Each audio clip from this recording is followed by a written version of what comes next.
Friday's almost here. Oh, no.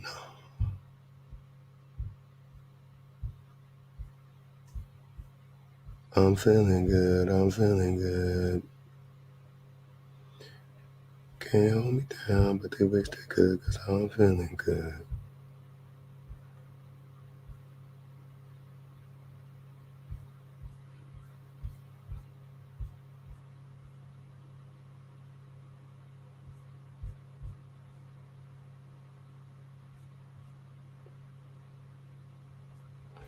Yo, what's good?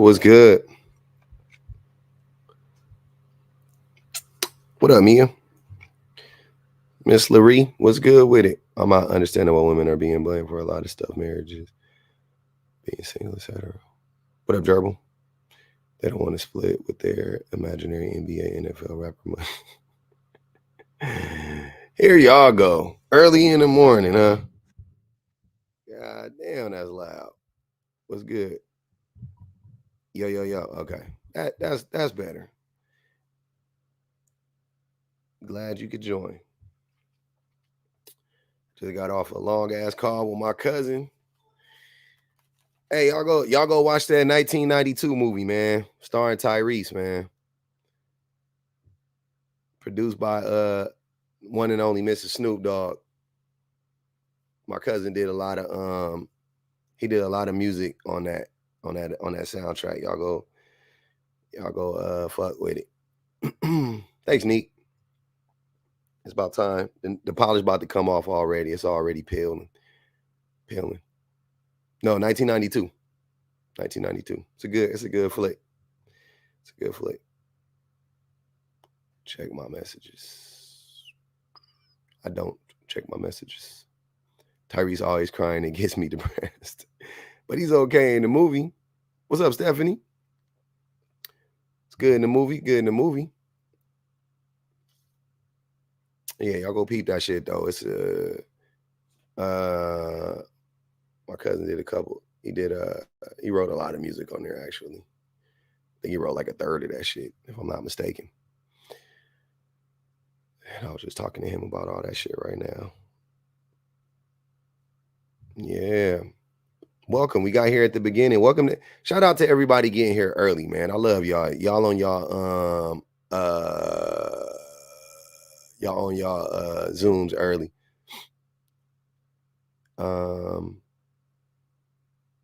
Yeah. Here we are. Asking the tough questions. It's hard to see Tyrese act in a film without having the image of his recent meltdown come to mind. He was acting in too. That's what y'all don't know. He was acting when he melted down, when he broke down. That's an act too.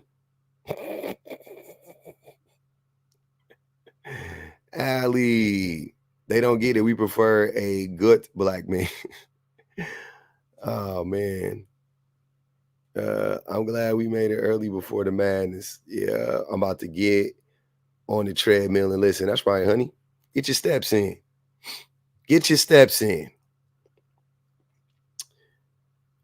Not really. Nah, I'm a terrible actor. I am not good at acting. I've tried to act before. It's not my forte. I'm really bad at it. The men's gonna lie. Mia, yeah, you know they are. Yes. So can we ask the question? Why are men afraid of marriage? Why are men afraid of marriage? I have my own suspicions and theories, but I'm gonna let the men's answer. Yo, what up? What's up, brother? What's happening? Yeah, so I mean, this is actually a good question that you're asking for once. So shout out to that. For once? Cringe. And you actually have this is a good topic. I'll give you props here. Okay. But always the backhanded compliments. You guys are funny. No, not you're actually a smart guy. Once in a while, but see, you have a lot. You can't. I actually respect you as an intellect. Yeah, we are not Tom and Jerry. It's okay. You could either just compliment me or not compliment me at all. I'm good with either one. It's the backhanded compliments where I'll be wanting to really give you a real backhand. Like that's the shit that annoys me. Don't do that. There's no need for that. You can just say, hey, I respect this topic. Let's talk about it. Cool. You don't got to be, oh yeah, you're kind of smart sometimes, dummy, genius. Like, no, you don't got to do all that weird shit. We're good though. I hear you. But beyond that, okay, this topic, we can look at the stats. Who initiates the majority of divorces? Men. No, I'm just playing. Women do. Yeah. Mm-hmm. And who has more to lose following a divorce financially? Women. It's not true. I mean, who pays the majority of alimony? Nobody. Oh, the majority of alimony? I mean, only like less than 10% of people get alimony. So I don't even want to talk about that. 90% of people get divorced don't pay alimony. So there you go. So it's a simple fact. Men are just afraid. And plus, a lot of women nowadays, they've not made themselves wifey material, you know, like. But why do men, so you think men don't want to get married because women are not quote unquote wifey material? Nowadays, definitely. And like a lot of women are very hostile to traditional gender roles and acting like a wife. So, I mean, that causes more problems. You don't have to fit a gender role to act like a wife. And what does acting like a wife mean? Fulfilling the duties that constitute the general role of a wife in a marriage. You know, there's obligations for the husband, there's obligations for the wife. Be specific. A lot of women don't understand those obligations. What are those obligations? To be the nurturer in the household when it comes to parenting. So most women aren't the So most So most women don't nurture. The man lead. They're not the nurturer. Is the leader. Hold on. So most women are nurturing. Women by nature are better nurturers than men. Okay, so I actually answer the question. Yes, so they are. So they fulfill that role because we know they do the majority of the child rearing. Keep going. What's the other one? Child rearing. They do that. They do that. Letting the man lead. What do you mean let the man lead? You know, in the dynamics of a household, it's like a car. If two people are trying to drive steer the car at the same time, the car's going to crash. Yeah. So it's letting the man exercise his place in the family dynamic. Not really, though. That's not that'd be a bad, because I'll give you a step. So let's say the man doesn't know where he's going. He's driving, but he doesn't know where he's going. But the wife knows where to go. Shouldn't he listen to the wife? Yeah, I don't think there's nothing wrong with listening to your wife. Okay. But it's about her understanding the man's place and respecting his authority as the final decision maker. I disagree with all of that. Hey, but let me ask A a question. Hey, you said that I'm denigrating men. How am I denigrating men? In pretty much all your lives, you deflect every single issue within a relationship or within society to the men. Like, women are never responsible for anything. What are women responsible for? For their part in conflict. No. What are they responsible for? Be specific. If you ask that question for men, I wouldn't be able to answer it specifically unless you. I could. I can answer it. I can give you a bunch of answers for men. Try one. You want me to do it right now? I'll do 5. You give me 1. Okay. Interpersonal violence, right? Man to woman, right? Just right off the rip, we're going to do that. Neglect. We're talking about relationships only because we don't want to talk about societally, because you said in society too. So if I talk societally, it's not even, we know that's not even close, right? But you want to talk about in relationships. So men are going to be the largest perpetrators of interpersonal violence, right? They're going to be the largest. They're going to be the ones to neglect the most, the children and the women, right? Men cheat twice as much as women do. Men financially abuse women 10 times more than women. I don't even know what the numbers are for women financially abusing men. Wait, how do you define financial abuse? Financial abuse would be you using you being the breadwinner to control a woman. Okay. Yeah. And let me see, there's a lot for the last one. Not listening, not growing, being misogynistic. So like what Andrew Late's talking about, like having, like, you know, trying to put women in these like gender role boxes, you know, being combative. Men are extremely combative in relationships. We don't listen. Men are undereducated. They're less educated than the average woman is. You know, a lot of reasons. They're educated in different ways, because no, they're not. They're just more educated. They're just, women are just more formally educated than women are. Yeah, because the careers they tend to go into require No, education, it's not. like Because social work, no. teaching, nursing, those require an education. High school girls versus high school boys. High school girls are more educated. High school girls can read better. They are more literate. Not stop.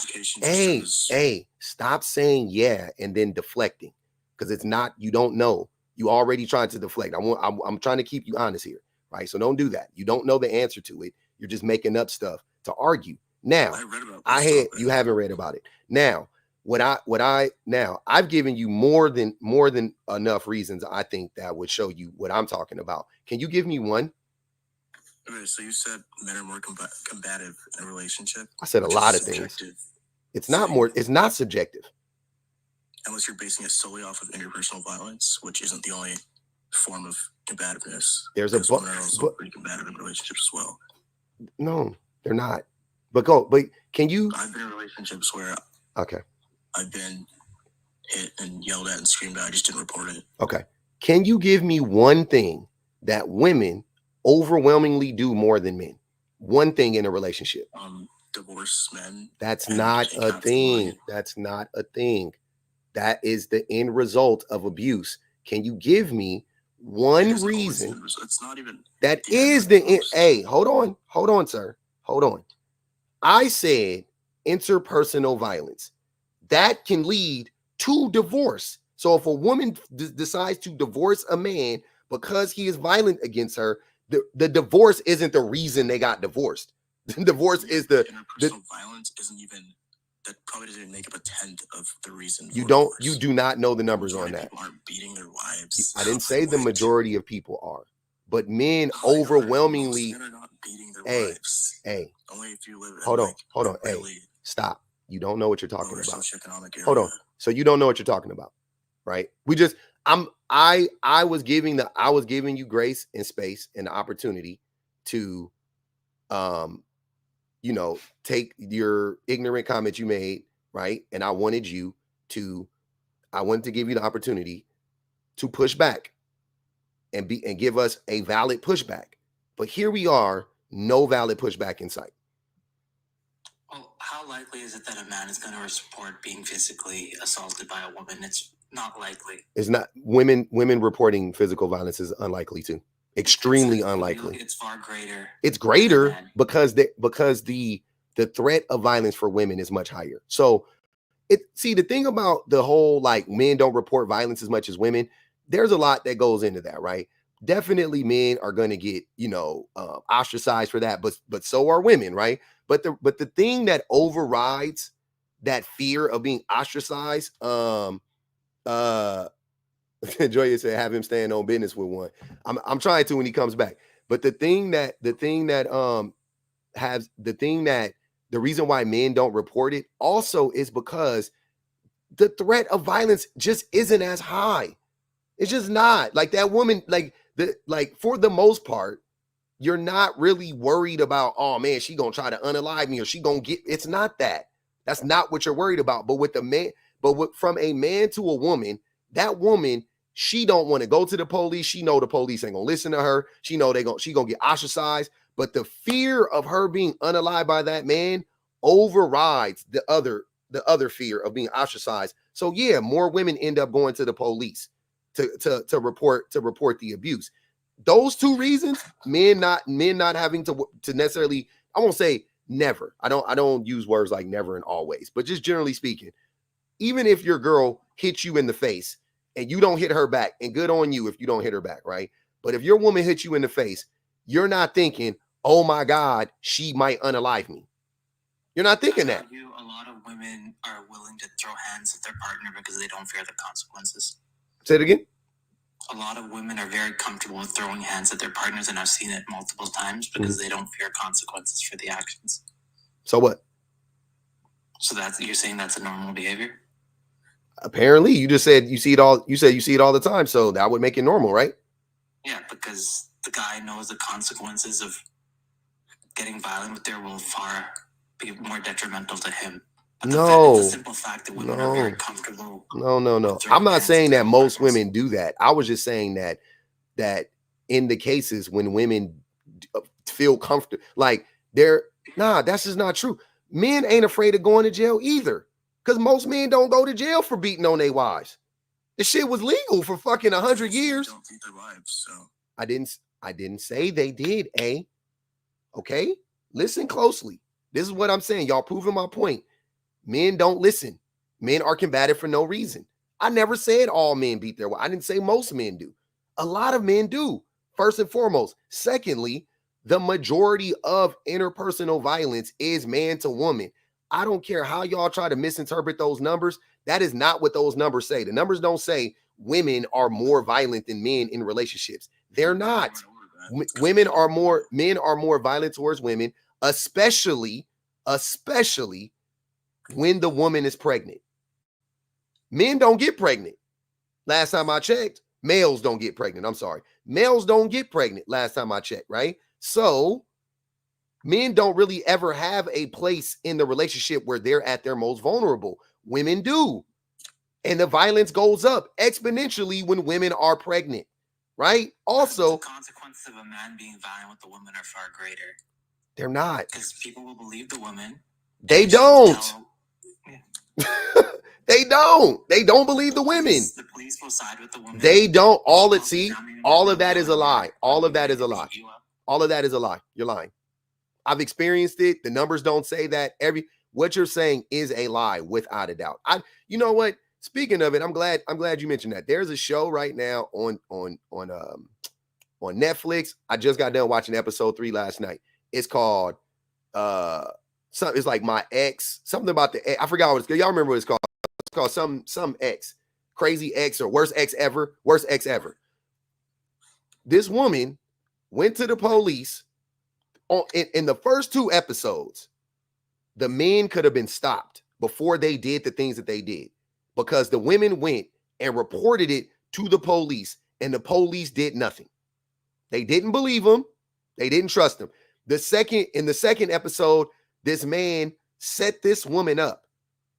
She was in there telling them like, yeah, this dude set me up. They didn't listen to her. Oh, she was raped. She was raped by the man.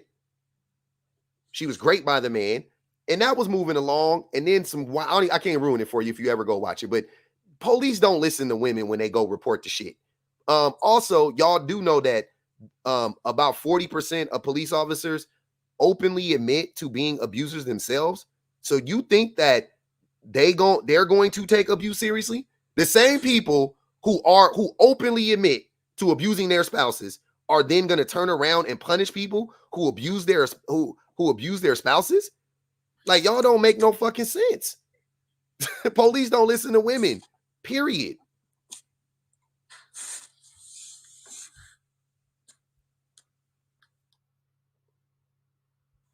I mean, it doesn't change the fact judges, when it goes to court and it's for domestic abuse and other things, the judge tends to side with the woman. I am not listening to this argument. It's not worth it. It's dumb. You just keep lying. You just pivot it. Now you're pivoting and you're pivoting some more. It's a lie. Everything you're saying is a lie. It's not factual. You're just making up stuff. Okay? Let's leave it alone. I hate having these discussions with you guys, because it doesn't matter what evidence I present for you. It doesn't matter what logic I give you. You're going to just pivot and lie. The same thing A just did. A came up here, said the same stupid shit you be saying. I asked him to give us one example. By the way, he ran, didn't give us one example. Hey, where you at? I'm still waiting on that one example. I gave you 7. You didn't give me 1. You said you were going to give me 1. You said I'm denigrating men by telling the truth about men. That's denigrating men. Telling. That's very telling. That men think that I'm denigrating men by being honest about men and not lying about men. Have you heard the statement, it's all men till it's no men? Yes. So what do you think is implied by that statement?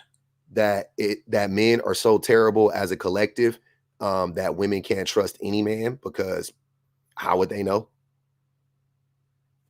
So there's a general movement to Tisha, shout out Tisha. She paid the whole 50 to drop him. You ain't got to worry about that. I wish A was up here still because I want to have that conversation. Bonji Baby said, marriage holds people accountable. Accountability is lava to them. The floor is lava. She said accountability is lava to men. Interesting. I'm going to tell y'all why I think men don't want to get divorced. I mean, why I think men don't want to get married, right? I think men don't want to get married pretty much for the sole purpose of once men get married to women, we lose that bargaining chip to control a woman, right? We lose that bargaining chip. If we have that bargaining chip of no, marriage is not a biblical thing.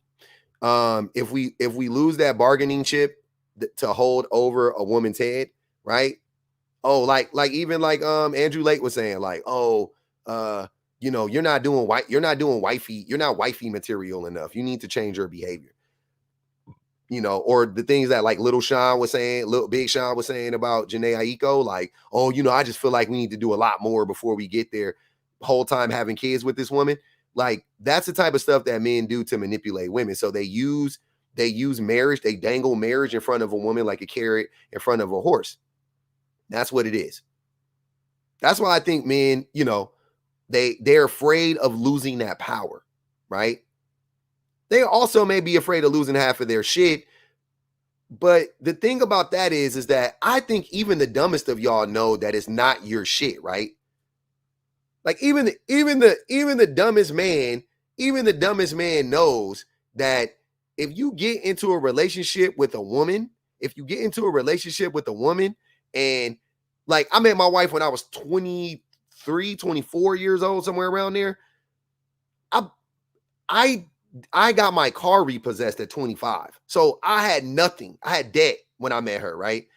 Fast forward to now, I'm debt free and you know what I'm saying? Fucking hood rich. You know what I'm saying? Like, so whatever is in my house, that's our shit. That ain't my shit. I'm not losing half my shit. If we get divorced, I'm not losing half my shit. She put in half, she gets half. That's how it works. Right? So I don't know how men are coming to this conclusion that it's half of your shit when she was with you the whole time. And for the men that don't understand how the laws work, if you get married, if you got $1 million in the bank and you get married and you're not living a millionaire lifestyle, right? If you're living like a millionaire, it's probably going to be different. But if you get married, if you have $1 million in the bank, she can get some of that money. To my knowledge, you guys can let me know if that's correct. I don't think she can get the full $1 million. Usually they do it like based on the years that you were with them, right? So it's not like they're like, oh, you already had 27 million when you got married. She gets 18 million. Like, that's not how it works, right? She gets a portion of it. She gets some of the money. She don't get half of your fucking money. So if she gets half your money, it's because she's entitled to half your money. That's how she got half your money, because she was with you when you had nothing. Now you built it up. When she met you, you had no money. Now you got $100. Y'all get divorced, she take 45 of it. That's her money, nigga. That's her shit. She earned that.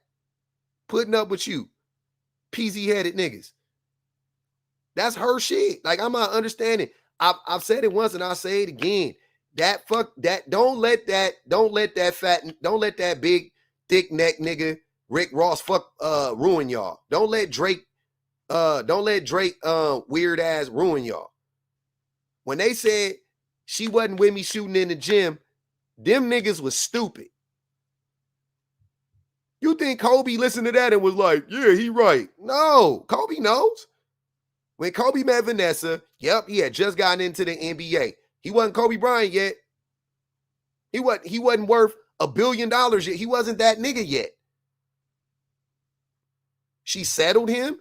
She gave this nigga 4 kids, raised the babies with him every day in, day out. That is half her money, bro. You mad?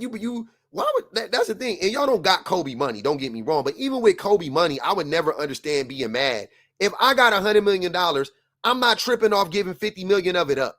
That ain't gonna hurt me. You don't need $100 million. If I'm worth $500 million and I give up 225 million, so fucking what? You still got 225 million. Putting up with cheating, putting up with like, yeah, like what are y'all talking? Like that shit is so crazy. That shit is so weird to me. But you ain't Kobe. You make $82,000 a year. You made $82,000 a year. She could be making the same amount of money, maybe more than you, because she probably got a degree and you don't. She's more educated than you are. She possibly could be making more money than you. Instead, she got to make 55. She got to make 70 so that she can be home with the kids, right? She got to be free to be able to go home with the kids. She can't have a job where, you know, like she got to be at work 12 hours and she can't have that job. She can't have that job. You know what I'm saying? She got to have a different job.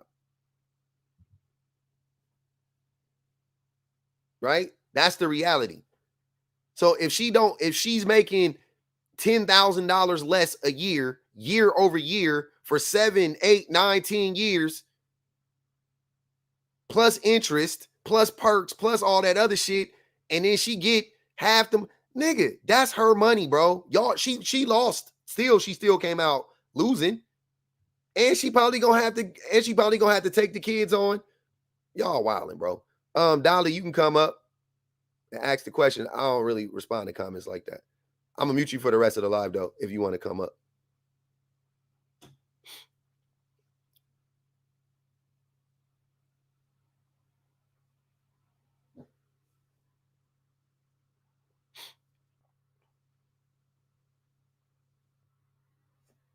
So yeah, you talking and don't let her be, and I haven't even talked about the stay-at-home mothers, right?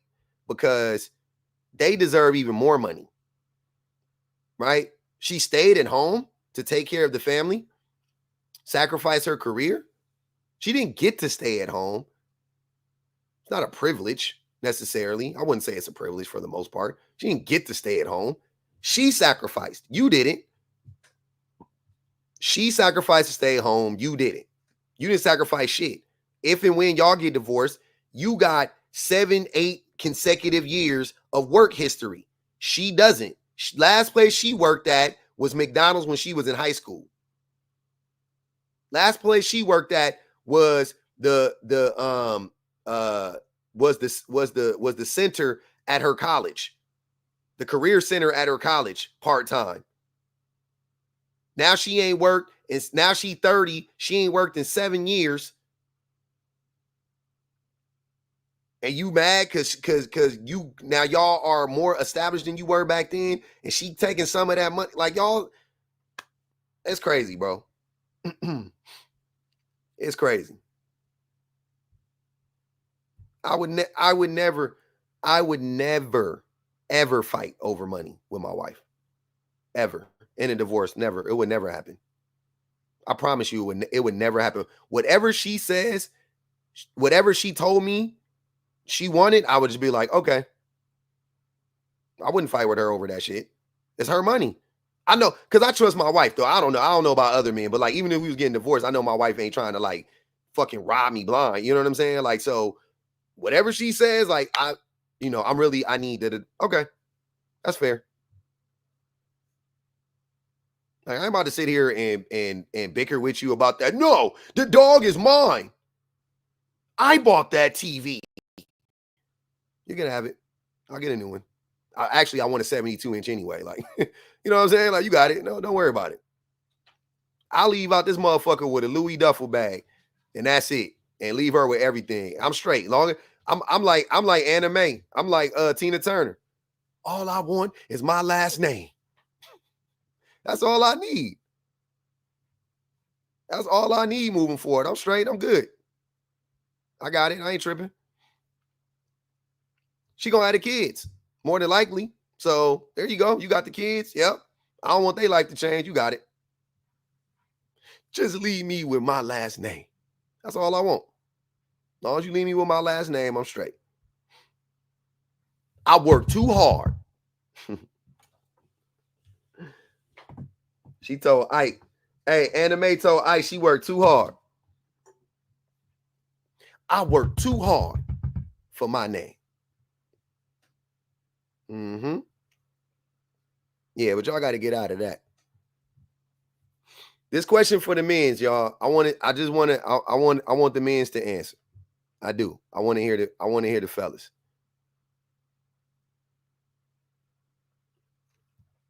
She can keep it if she want to.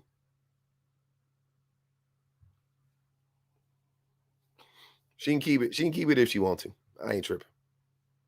She can keep whatever she want. My daddy blood on that name. You can't. Uh-huh. Mm-hmm.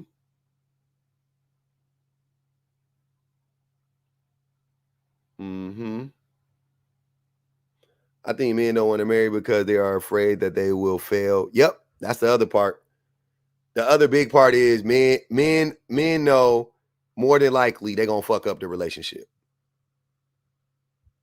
Sadly enough, that's why they always talking about divorce. You ask men why they don't want to get married, and men will go instantly, they directly go to divorce. And I'm like, wait, what does divorce have to do with marriage? Imagine not taking a job because you're afraid you're going to get fired. You know what I'm saying? Like, imagine like the Lakers come knocking at your door and they offer you a contract and you go, nah, I can't take that shit. I may not average 20 points a game, so I can't do that. Like, what? No, nigga. Where you want me to sign? Where you want me to sign? I'm signing. I go in, I'm applying for this job. I get the job. Yeah, I ain't worried about getting fired. I'm gonna rock this shit. Hell yeah. I'm gonna rock this shit. We gonna make this shit work. Y'all gonna have, it's gonna take a lot to get rid of me. I'm in this thing. You know what I'm saying? But when it comes to marriage, the men be like, shit, divorce. Make more money, have better wealth, etc. There are Harvard studies on this. Exactly, P. They don't want to read them. Make more money, have better wealth, have better mental stability. You got something. You know what I'm saying? I ain't fuck the studies. We just, you know what I mean? You got that piece on your arm. You know what I mean? Something make you feel good at night. Rub your back. You be the little spoon. She be the big spoon. And they said when men y'all go look this up. When men grab a woman's breast, that shit alleviates their stress. Anxiety goes down from men holding a woman's breast. No cap. Just cupping the breast bring the stress down in a man's life. They ain't got to say nothing. Just being able to hold. Yep. I swear to God, y'all go look that up. Just holding on to the breast, and the anxiety goes down in men. Yeah, even seeing. Yep, exactly. Even seeing your wife makes your anxiety go down. Now, flip that around. Do women's anxiety go down when they see their husbands? Curious. I'm curious to know. Does your anxiety go up or down when you see your husband? Does your anxiety goes up or down when your husband comes home from work? When you hear your boyfriend brake squeak in the driveway and he coming home, does your anxiety go up or down?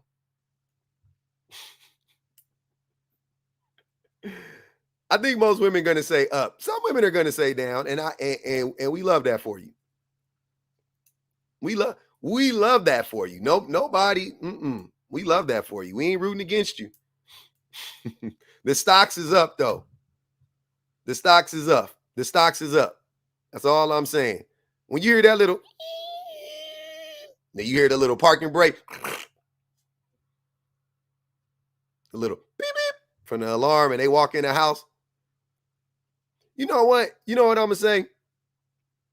I think initially we do be happy, right? It is like the women is like happy to see us. But it's like 10 minutes into it, we say some stupid shit. And that's when the anxiety go through the roof. It's like 10 minutes, it's like 15 into it.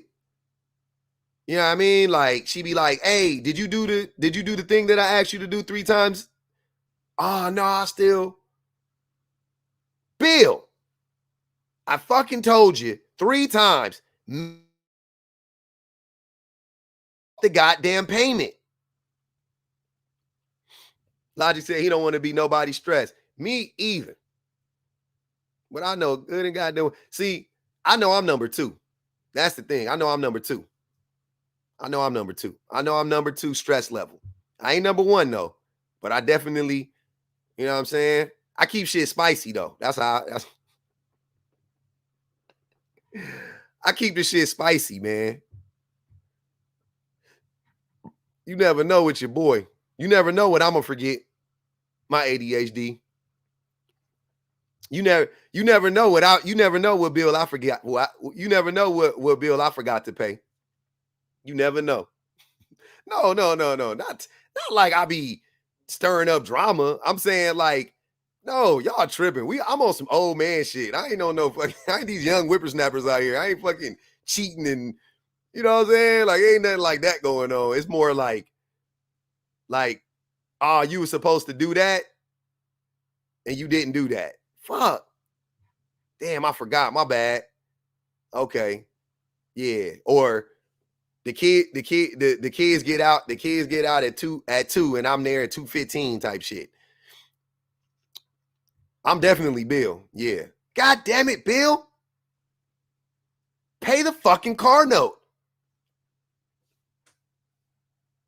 I've told you for the last 3 weeks, you should have give me the bill. Give it to me. I'll pay it.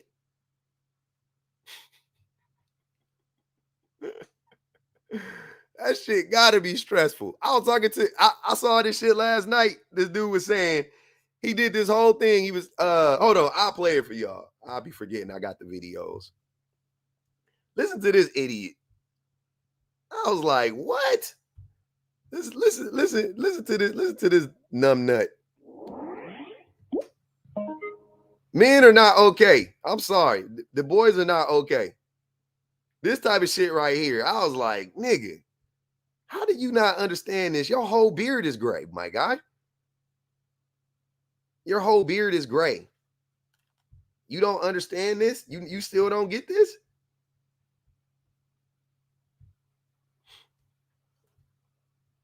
Listen to this shit.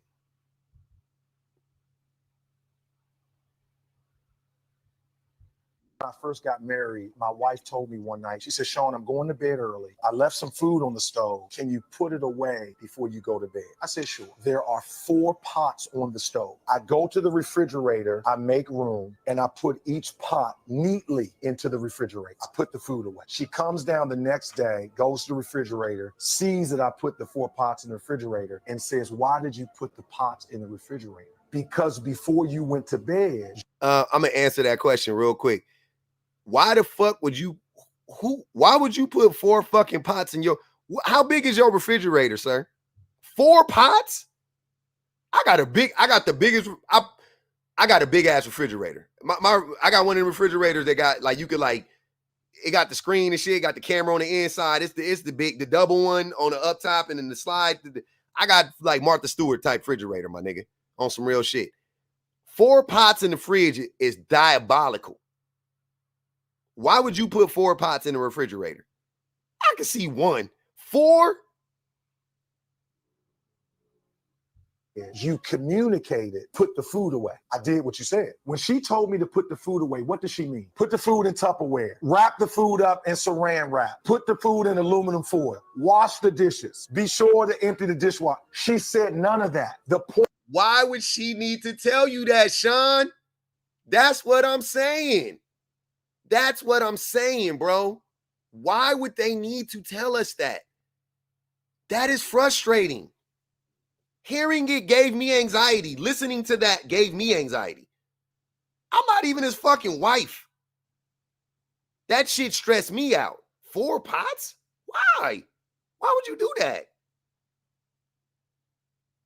And watch how this nigga blame her. Point I'm trying to make is just because you're talking doesn't mean that your partner is understanding. You got to be sure that you are being assertive. What do you feel? What do you need? What do you want? What do you desire? Your wife cannot read your mind. So you have to be assertive and break down for her. Here it is. I first got. How did we get there?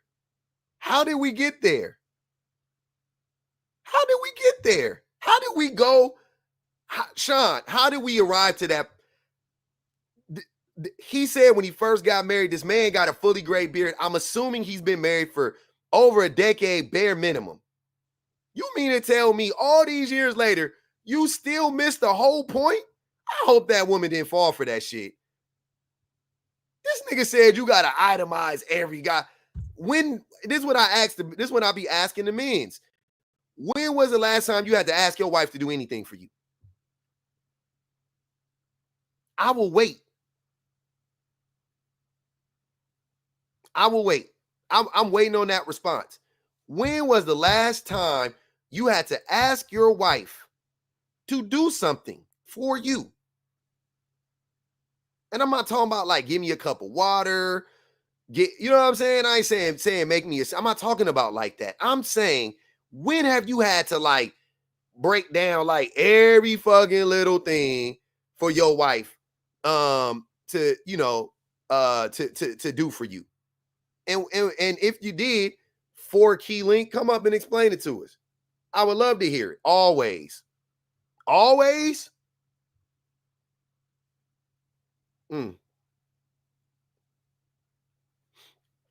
We trying to get Mr. 4 key link up here. He said, never mind. Oh, okay. Okay. Mm-hmm. Y'all say, y'all know I'm a snipe you. You saying that shit that we know ain't true? We got to get to it. Knowing good and goddamn well you lying. Always. No, who the fuck you don't got to tell your wife every fucking thing to do. If you do, get a new wife. Because that is a below average woman. That is a significantly below average woman. I'm sorry to tell you that, gentlemen. If you have to tell your wife, you have to itemize every fucking thing for your just leave her, bro. Just leave her. Leave her. There's something that is scary. Like, that is not the average woman. That's well below. Like, something's going on. Right? Like, maybe go to the doctor first to see, you know what I'm saying? But like once they check her out and they say she got a clean bill of health, leave her. Because what? Huh? You got to tell her every fucking thing all the time? Oh no, I ain't got it. I ain't got it in me. I ain't got it in me. I ain't got it in me. I'm gonna tell you right now. But yeah, 4 pots in the refrigerator is crazy. Do you know why, Mr. Sean? Do you know why she got upset? She got upset because Benji said that's the stuff we got yelled at for as kids. Exactly. He forgot. The reason why, Mr. Sean, the reason why she got so upset with you is because when she does it, she does all of those things that she expected you to do. She does all of that stuff. You've never woken up to 4 pots in the refrigerator. You've never done it before. Not from her, I'm saying you did it. You put 4 pots in the refrigerator. She has never put 4 pots in the refrigerator though. Right? So that would be you know what I mean? Like Like, even if I would do it, I gotta go, okay, I ain't gonna do it. I don't want to piss her off. She wouldn't do that. What would wife do? That's the, you know what I mean? What would Jesus do? WWWD, nigga. What would wife do? She would scrape out everything. Maybe you could put the little pot in there and then take the big pots and put the stuff. Now you got to figure out some system. But all 4 pots, she could have done that. That's the thing that doesn't make any sense to me. Y'all both downstairs. Why would she ask you to do something that easy if it was that easy? Why wouldn't she just do it? And I bet you he was like patting himself on the back too. I did a good job. I put the pots away. In the refrigerator? Not in the cupboard. You didn't put the pots in the cupboard. You put the pots away in the fucking refrigerator. And then, oh my God, this is the, like, come on, fam. This is the part, man. This shit is crazy. This shit is crazy. When he said, when he, because he's talking to somebody. When I first got married, my wife told each pot neatly into the refrigerator. Put the food in aluminum foil. Wash the dishes. Be sure to empty the dishwasher. She said none of that. The point I'm trying to make. Gaslighting. Trying to make her seem like she crazy for not telling you to do the shit that you know to fucking do. Nigga said neatly. How do you not put pots in the refrigerator neatly? How do pots not fit in the refrigerator neatly? It don't matter where you put them at. You put them at 4 different places, they still neatly in the refrigerator. As long as the refrigerator closed, they in there neatly. Nigga said neatly. So you thought about it enough to put them in there neatly, but not enough to scrape the shit out and wash the. You telling on yourself, Sean. But this part right here made my ass itch. Is just because you're talking doesn't mean that your partner is understanding. Nigga, them points are not congruent. Those points do not make sense together. You took one point and tried to mold that shit into this other point. The other point was a valid point to a certain extent. I hear what you're saying. Just talking about, communicating better, right? Like, I'm just paraphrasing. Cool. That's a solid point. Okay, I'm with that. I can appreciate that. But the shit you said before wouldn't reflect needing to communicate better, right?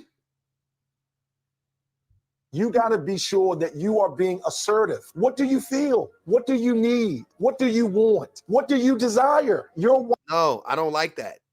I don't like that. Why should somebody have to?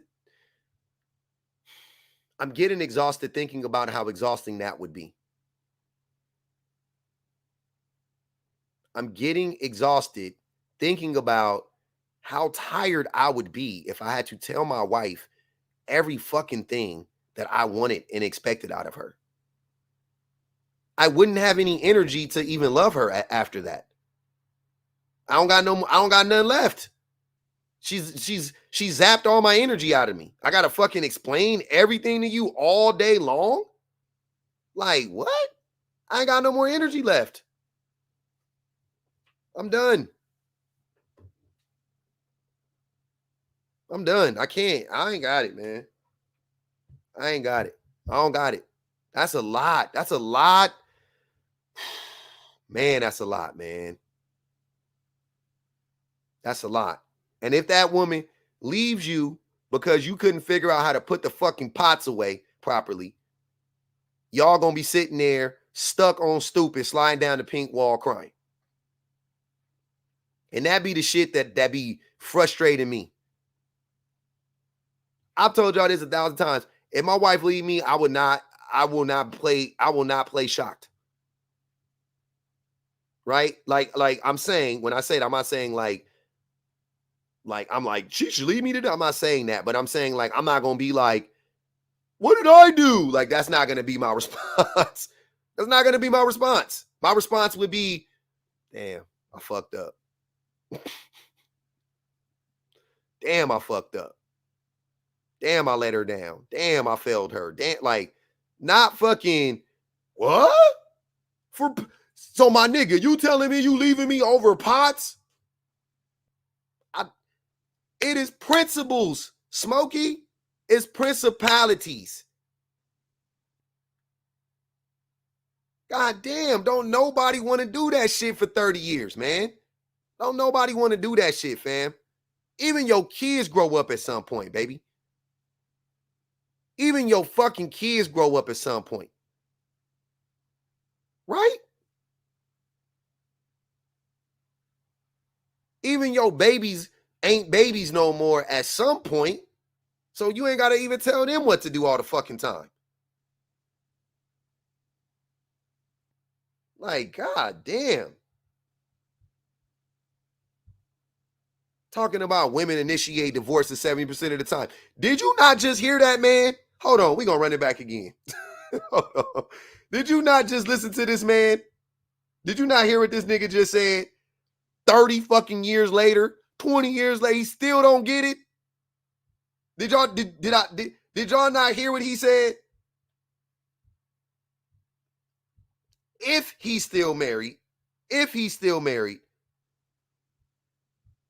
he needs to count his fucking blessings. Because when I first got married, my wife told me one night, she said, Sean, I'm going to bed early. I left some food on the stove. Can you put it away before you go to bed? I said, sure. There are 4 pots on the stove. I go to the refrigerator, I make room, and I put each pot neatly into the refrigerator. I put the food away. She comes down the next day, goes to the refrigerator, sees that I put the 4 pots in the refrigerator, and says, why did you put the pots in the refrigerator? Because before you went to bed, you communicated, he tried to blame her. This is 20 years later. He never got it. So this argument never got settled. Think about that shit. This argument never got settled. Ain't no way he's still married. I'm sorry. Ain't no way.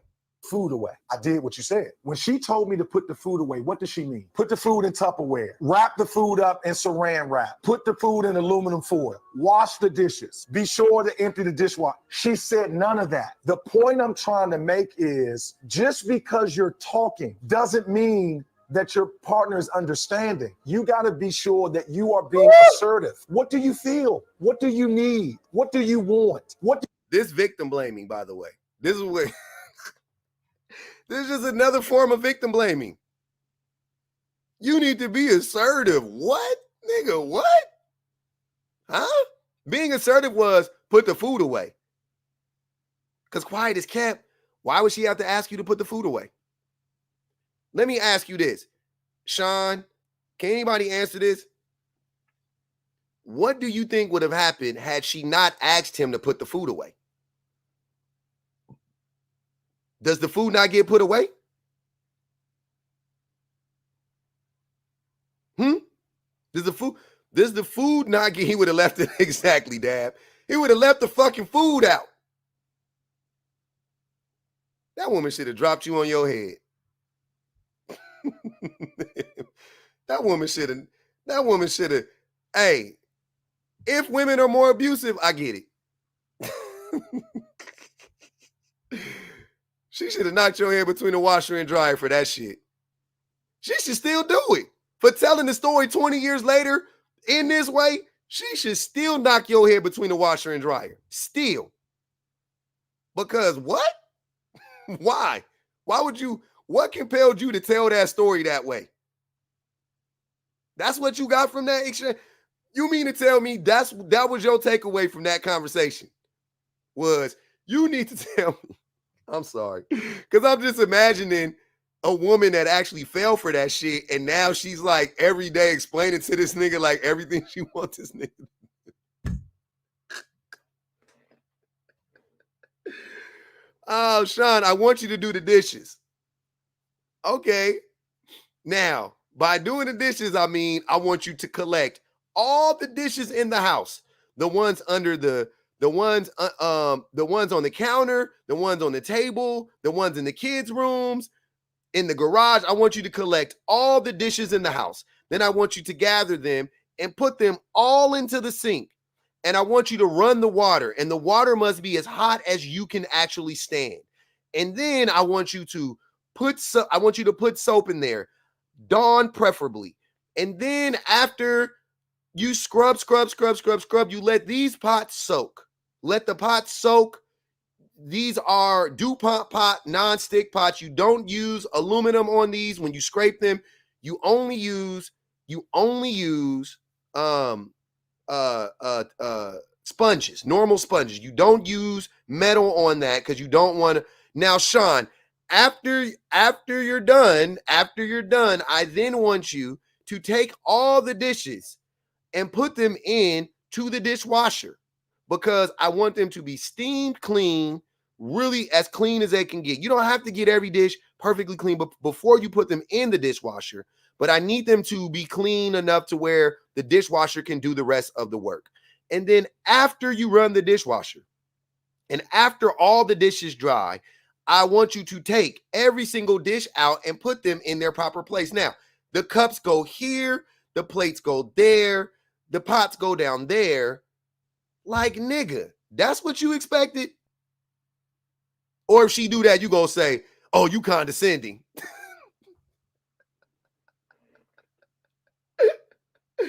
Hey, if she does that, then you gonna say she condescending. She talking down to you. What, you think I'm an idiot? Kinda. You said you wanted a pat on the back for putting 4 pots into the refrigerator, and I quote, neatly. You wanted a damn cookie. You wanted a damn cookie for putting 4 pots in the refrigerator neatly. Neatly, my nigga. All right. All right, bet. You got it. Motto said, Sean, tell me everything you want me to do. Also, Sean, my wife is always nagging me. Exactly. That's why I fucking cackle at the nag shit.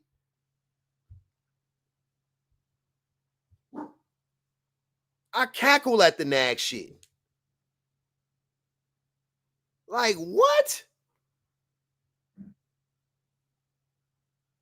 Come on, bro. We got it. We can do better than this. We can do better than this.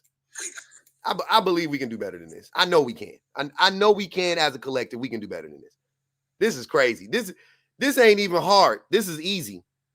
This is not even hard. The shit I'm talking about right now is not. This ain't even hard shit right now.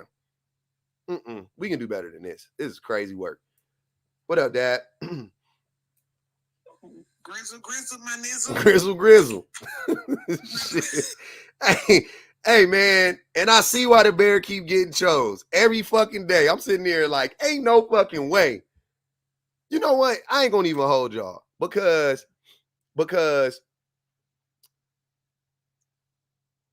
I am not acting like what Sean described has never happened to me. It has happened to me. The difference, though, is I'm not about to sit here 20 years later, 17 years later, 10 years later after having that conversation and play dumb and act like I don't understand what my wife was talking about. That's what I'm saying. Like, I get it. It happened, my nigga. It happened, right? The part that blows my mind is you didn't learn the lesson. You didn't learn the lesson from that. Well, the lesson you learned from there was you need to tell me every goddamn thing I need to do. And because if I don't do it, I'ma blame you. Go ahead, Dad. And then, like the comment said, then they're going to be talking about she's nagging. It's going to be she's assertive, she's being masculine, she's nagging, and she's treating me like I'm her child. That is what that would be the next conversation. Mm-hmm. He's gonna come back another 20 years from now and have that conversation. Mm-hmm. Mm-hmm. Like at this point, you can't win for lose. Like the fact that he literally said she needed to tell me to put it in the Tupperware, wrap it up, put it like nigga. Your mom ain't never. Wait, first of all, your mom ain't never told you to make sure you put that food up. She has. That's the. Why do we forget? See, niggas is like Peter Pan. Hey, men are like Peter Pan. If y'all ever, and I'm talking about not go watch the movie Pan with my nigga Robbins. What's his name? Robin. The dude who unalived himself from Canada. Super funny. Mork and Mindy. Robin Williams. Go watch the movie Pan with Robin Williams. Robin Williams, he forgot the shit that he learned when he was a child. Right? He forgot the shit Hook. That's what it's called. Hook. Go watch Hook, the adaptation of Peter Pan. He forgot what he was like as a child. He forgot the shit he did as a child. That's what these niggas is like. You mean to tell me your mama would have been cool with you putting 4 pots in the fucking refrigerator? What? No, but to be honest, that lets you know again how logic men aren't. Because even with my sons, and my sons are young adults, I remember saying, clean the kitchen. Their concept of cleaning the kitchen is washing the dishes. They don't wipe the counters down. They don't wipe the stove down. They don't sweep the floor. Cleaning the kitchen to them is washing the dishes. It's the and whole they will come back fucking and say, kitchen. well, you didn't say do all of that. If I'm telling you to, I didn't even say wash the dishes. I said clean the kitchen. Yeah, I know. Why? Wouldn't wash the dishes be wash the dishes? Right. Wash the dishes means wash the dishes. Mop is mop. Sweep is sweep. Clean the kitchen is all of that. Exactly. That's everything in the kitchen. Clean the kitchen. Oh, I'm just going to do the dishes. But a lot of men think like that, and they treat their wives like that because they want their wives to be their mothers. I'm tired. I'm tired thinking about it. I truly am. It's really, yeah. Go ahead. What up, Mo? Hey, Pug, what's going on, bro? Chilling. Listen, you're doing the good work. You give me what I need to succeed. Yet another day, celibacy. Let's go. Day 1,000. Celibate. Listen, star date.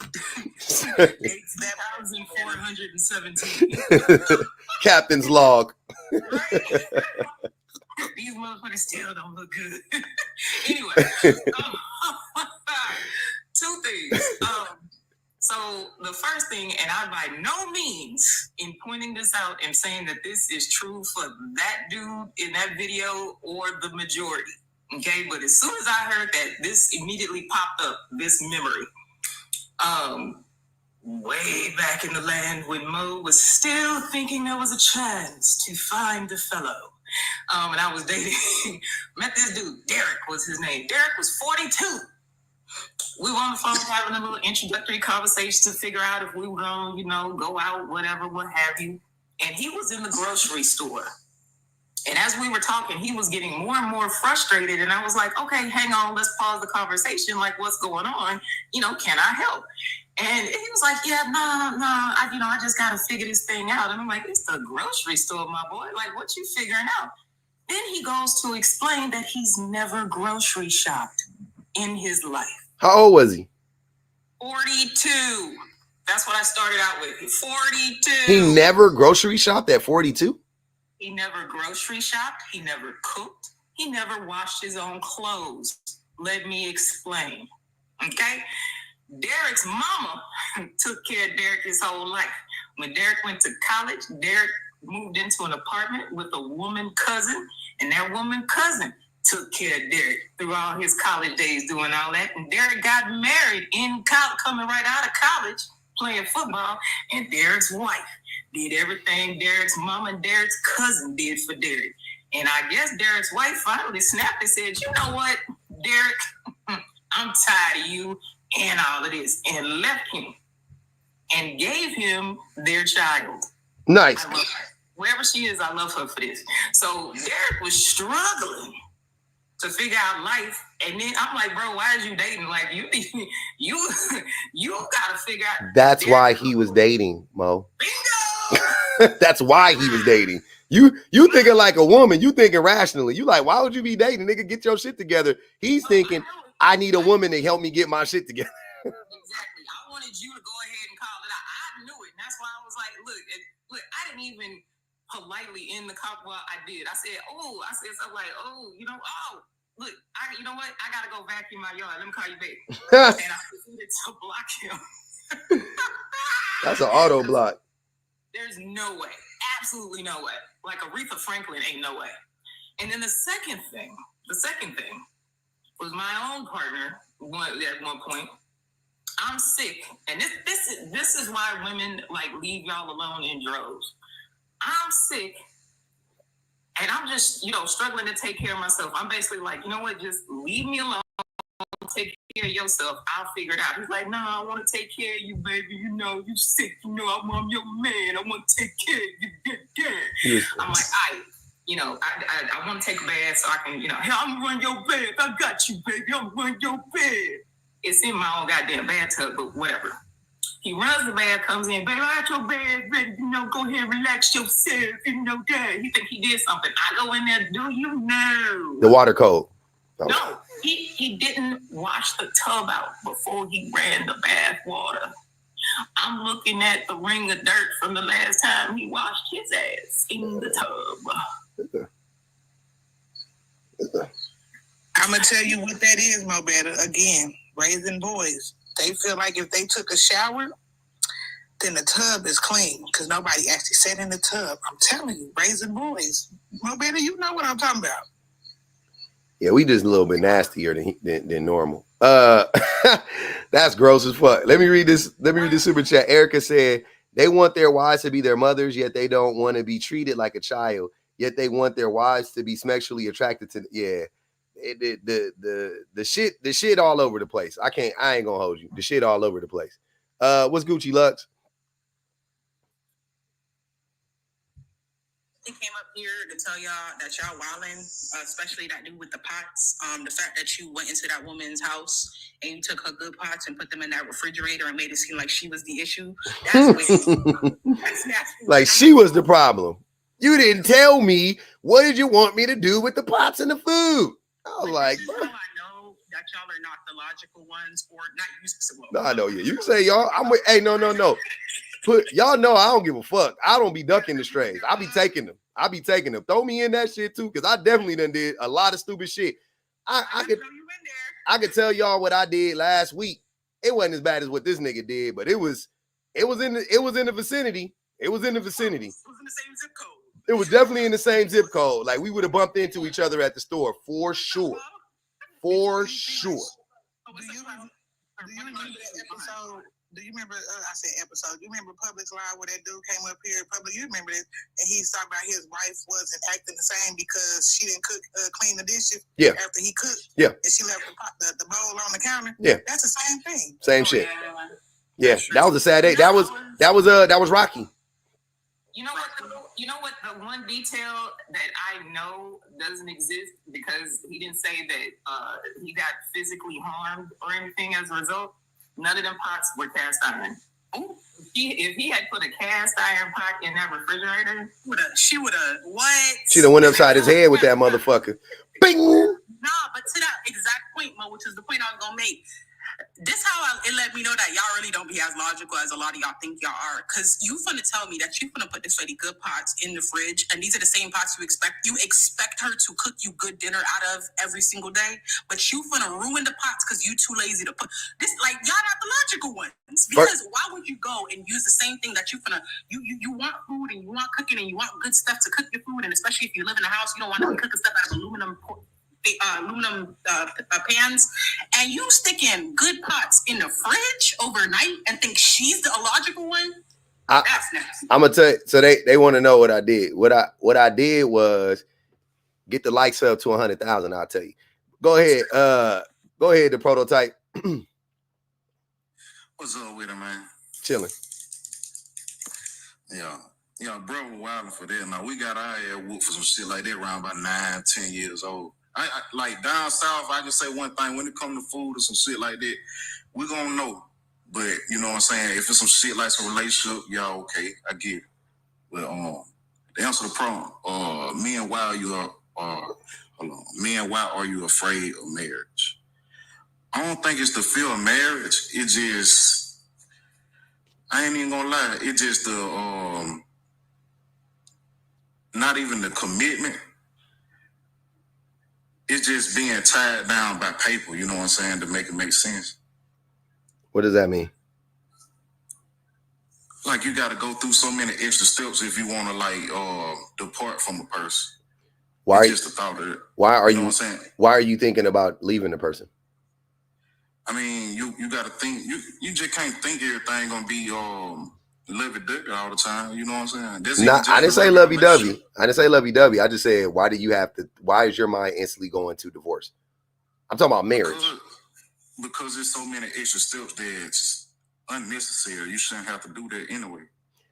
So, my question to you is, do you think you don't have any control over getting divorced in your marriage? Nope. You don't? Nope, because you can do everything perfect. They can wake up and say, hey, I don't want you no more. But that's not, but you know that's not true, right? You know that's not logical, I'm saying. You know what I mean? Like you... I'm pretty sure you'll say something that'll be interesting. Go ahead, tell me. I'm just, like why would a woman have a man that's doing everything right and just leave him? That shit, I'm not saying it never happens. I leave the door open for one woman in the history of niggerdom doing that shit. Okay, but they put 25 on the prototype head already. There's a woman in the history of nigga. Damn, boy. Yeah, hey man, you can't you coming in already on that bullshit, family. Look, you that's what I'm saying, bro. What do you mean? Like, what does that mean? Like, I don't. Why do y'all look? Do you really believe that women are waking up just leaving quote unquote good men? Just because? It depends on if the person think they're a good man or no. the person that doing the woman thinks he's a good man. The woman thinks he's a good man. I mean, y'all, two things can be true at the same time. Like you act like it's gonna be that same way consistently. At some point, they might have a second thought. What percentage? You answered the question though when you just said, "Does the man think he's a good person?" That's the problem. You may think you're a good person, but you might not be a good person to her. So I'm giving him what he wants. She thinks you're a good man. She recognizes you're a good man because you're doing everything right, right? What percentage of women, 100 women, you line up 100 women, you give them that man that's doing that. How many of those women are just waking up one day deciding to leave their man? Out of 100? Out of 100. If we put it on a 10-year timeline, I'll say 40. Nigga. Hold on. You laughing. Bring it back. So you the one said a couple days ago, within the first 7 years, people get divorced. So if there was a good person to get married from the get-go, how come in those 7 years they get divorced? What typically happens? What typically happens early on in marriages between year 1 and year 7? Life changing. What typically happens?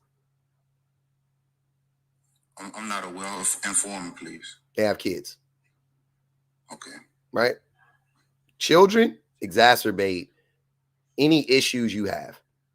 So you got kids, babies come in, play, first 7 years. Year 2, year 3, you ain't helping out with them babies. You still making weird financial decisions. You ain't really changing as the man. You become abusive because also men become highly, way more abusive when a woman is pregnant, when she's more vulnerable. That's when men become their most abusive to her. All of these things lead to the demise of the relationship and ultimately the divorce. Mm-hmm. And would you say marriage is a partnership outside of a business? That's it. Relationships are a partnership, yeah, and a part of the marriage is a relationship. So yeah. Okay, cool. So within my lack, you don't think it's the other person's said duty for to inform me if they feel like I'm missing up? They do. They do inform you. They don't. Okay, and also they don't have to. That's counterproductive, but okay. Why is that counterproductive? Because if we go to the degree of getting married, why would I just let bullshit just linger around instead of making my marriage work? This pointless at that point. But prototype, at that point, why wouldn't you just do everything in your power to just do the stuff? And of course, no one's perfect, but why do you need another grown adult to tell you you're doing something wrong? Why can't you just, if you value your relationship so much, why can't you self-reflect? Right. Like I said, hold on, wait. In the blind. Go ahead. I'm sorry. Go finish. Answer the question. I'm sorry. Right. The person might be in the blind of being financially neglectful. You know what I'm saying? Or not doing something to the specifics of how they want something to be did. So inform me. You know what I'm saying? So the prototype.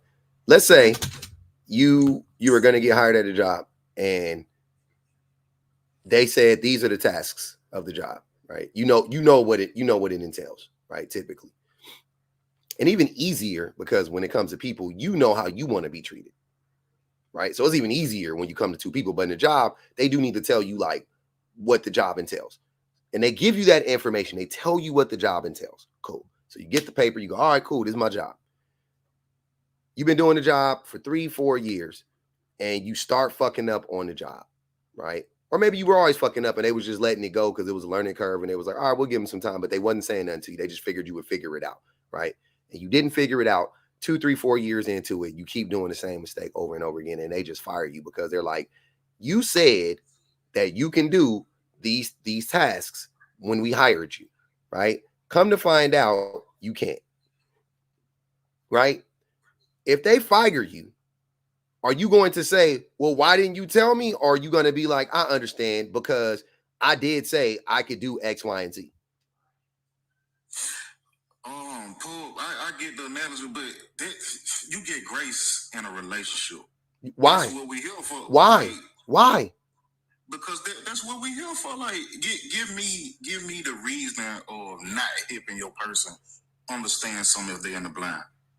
Not understand something if they, that's not what we're talking about. You just said if the job hire you, and how do you not understand the prototype? How do you not understand that you shouldn't be neglectful? How do you not understand that you should listen? How do you not understand that everybody will raise different, Paul? Just like how you raised in California, me being raised up in the South, we might handle business different. Nobody wants to be neglected, the prototype. Okay, so boom. All right, check this out. Just say for instance, I'm conservative with my money. Okay. And my wife came up with just like spending unnecessarily. She might look at that neglectful for me not just splurging all the way out. No. That's not, that wouldn't be the same thing. Go ahead, Kay. Oh, I'm sorry. Bungie Baby said being held to a standard is giving them the heebie-jeebies. Oh man. I think I might have missed one. Let me get to this one. Oh, we already did it all. Okay, go ahead. Go ahead, Kay. You there? Kay ain't there. That fucked up, Paul. Now you straighten all the other men out. Now come on, tell me, bro. What I do? I'm telling you. I want you to tell me. You said that wasn't right. I want, like there's a real thing that happened in real life. I'm telling you that I don't ever have to tell my wife anything. I don't have to tell her she's neglecting. Like, if my wife is neglecting me, it's because of me. It's a response. You know what I'm saying? My wife has never neglected me because she was too caught up in the work or too caught up with the kids or too, like, never, not ever, right? I never had to tell her, don't neglect me, ever. Me, on the other hand, I be checked out mentally. My brain is, I'm scatterbrained. I don't really care. I'm self-centered. I'm selfish. I would rather watch sports. I would rather play video games. I would rather, you know what I'm saying? Like, trying to say it, but pub. I would rather, you know what I mean? Whatever I would rather do, right? I'm constantly putting myself first. My wife always has to remind me not to put myself first. If my wife got tired of me doing that shit and decided to leave me, I would completely understand. After the the part of the problem too, then, Paul. nigga, I'm telling you, I am. That's the thing. That be the shit that be blowing my mind. I be hold on, but wait, hold on, wait. In real time, I'm telling you niggas, not only from like the stats. You know what I'm saying? Not only from that aspect, I be telling you from real lived experiences, telling you like, yeah, I had to learn how to become a better. I had to figure this shit out. Now, my wife gave me the grace. I think the disconnect here is you think that I deserve the grace. I'm telling you I didn't. I'm lucky she gave it to me. You see what I'm saying? That's the difference. That's what I'm saying. So how come you the shining penny that get killed? You know what I'm saying? Nigga, you gotta ask my wife. It ain't me. I didn't do this.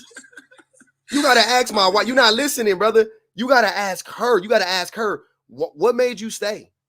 Why did you want to stay? What made you want to put up with that? How did you get over that? What da da da da da? You know what I'm saying? Like we gotta ask her that shit. Which I'll be honest with you. Hold on. I'll be honest with y'all. I don't want to ask her that shit because I don't give a fuck why she stayed with me. I don't want to open up Pandora's box. I don't want to hear that shit. So if ever you can catch Miss Cedar online and any day and you want to ask her that, maybe you can ask her that shit. I don't want to ask her that shit. I don't give a fuck. I'm happy she stayed with a nigga.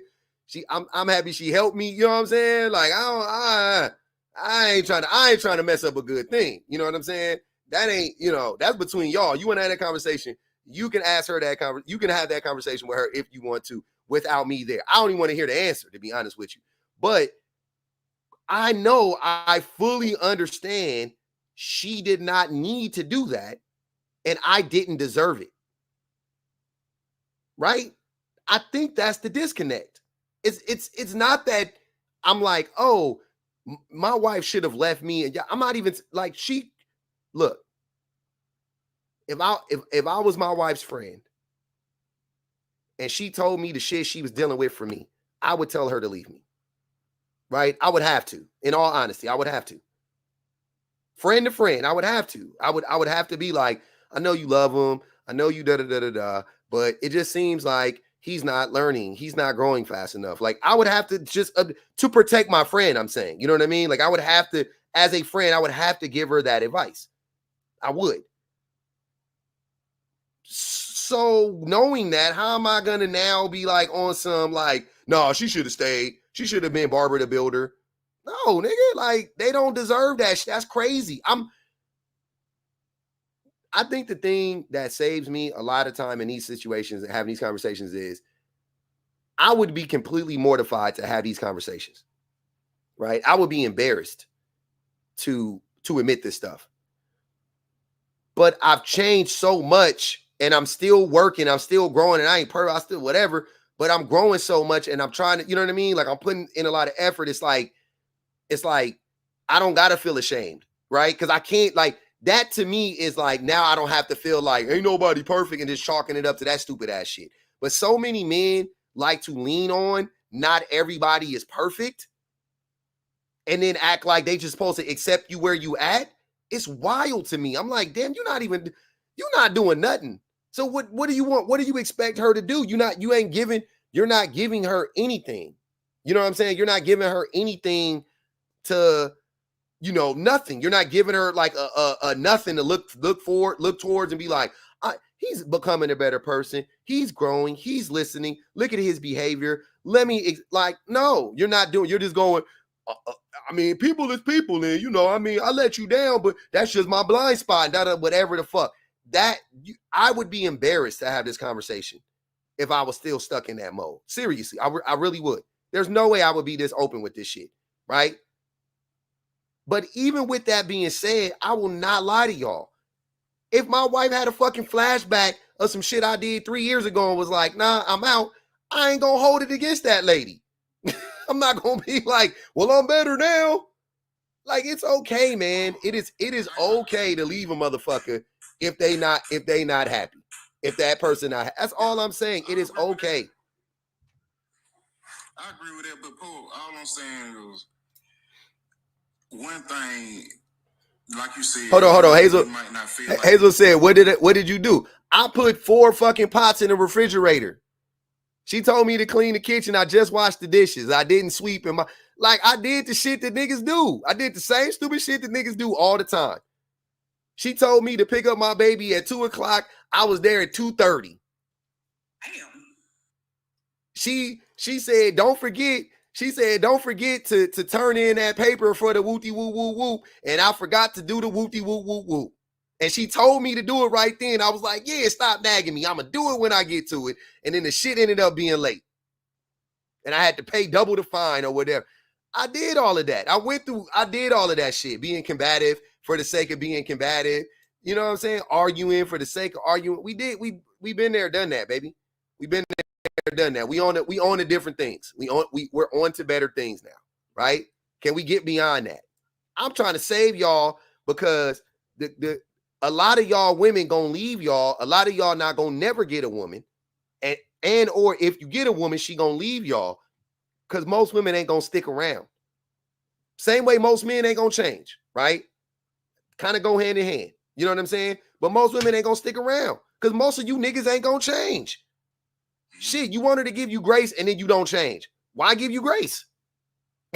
Why give you grace so you can take advantage of it? I don't know how you got that out of what's been talked about though, Paul. A lot of folks ain't. I didn't say that. Personally, I'm saying like only thing that's separating you from the other people is you're not acknowledging your downfall. We speaking on it and just saying. Oh, like, I'm not acknowledging it. I mean, you're not actually just speaking on it. I don't know why people won't clock you on that, but I feel like I'm a friend of you, Paul. So I'm what? Hold on, wait. What am I missing? I mean, like you just said, you're not okay. When you said, I referenced something about not being aware of something. You said you don't do that, and that's the only thing that separates you from us with them. Nigga, what? Hey, hold on, help me out. Am I missing something? Help me out. That's like saying the only thing that separates me and a schmurderer is the fact that they did the thing. That means I'm not the same thing as them. What? Yeah, I'm not like. Hold on, wait. Y'all made shit so far-fetched. All he said was he don't acknowledge what he do, what he says, and we do it.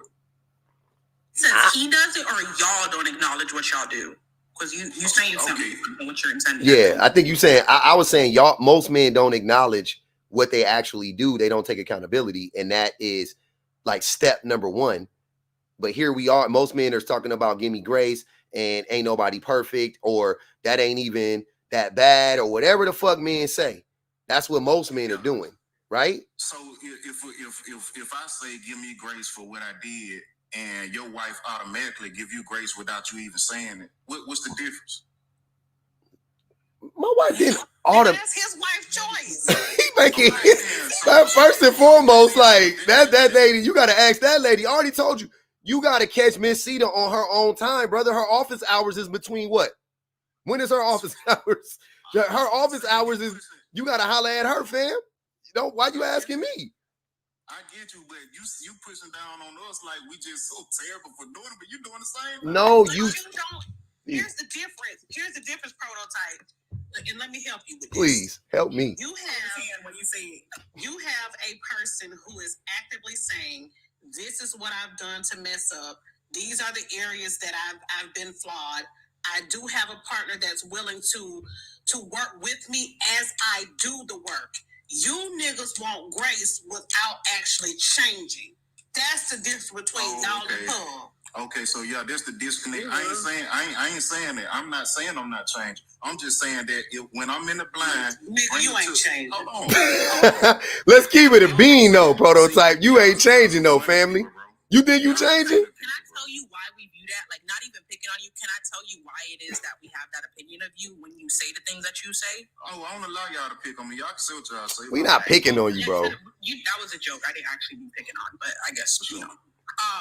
The reason why is because when public makes certain points and you already have a response to negate the point, or you already have an excuse, or you already have but I know she's asking me to grow, but I don't want to grow right now. I want to do like that is making it seem as if whatever you got going on in the moment is more important than your growth. I got another one. Like when you say stuff like, a good man is getting left by 40% of the time, that's the type of shit that make me think you a good man and you think that woman left you because she just got bored, but in reality you was fucking up and you wasn't this proverbial good man, so you haven't accepted accountability for shit. That's what makes me think that. That's what I'm saying. Like, brother, I've been trying to tell you this shit, my nigga. When I tell you this shit, hear me now, believe me later, right? I'm telling you, whatever problems I have in my relationship, I started it. I started it. My wife may have done something else on the side or whatever. She may have had a side quest. Nigga, I'm the tree. She a branch. She a leaf. Okay, but I'm the fucking tree. You see what I'm saying? Like, I'm not about to sit here and lie to you and play no fucking games and be like, oh man, I'm better than you. Like, no. But guess what?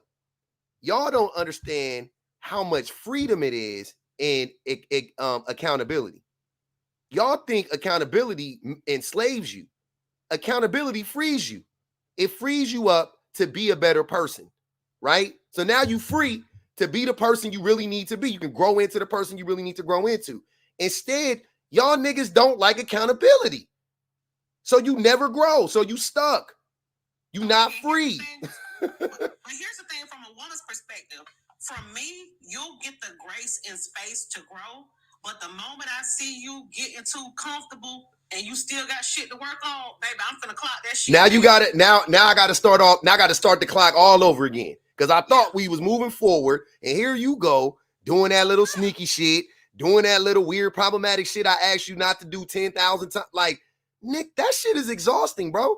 And every time you do it, you gotta understand. If trust is a cup, right? Trust is a cup. Trust is the liquid in the cup. It's the liquid. You got a cup, it's trust. You filling it up, the cup start off full. Every single time you do something, some of that liquid get poured out, right? It depends on where you at. And you could build up the trust. You could come back, you know what I'm saying? You could change your behavior and the trust will slowly start to come back, right? No doubt about it. But trust and believe. Once you have already made that mistake, the next time you make the mistake, that level is going to drop lower than it did the first time, because why are you doing it again? Why are you doing the same thing you were doing so good? Can you stop doing it? I'm starting to think you can't stop doing it. I'm starting to think this is who you really are. There's no you see what I'm saying? Now the trust is in the fucking shitter.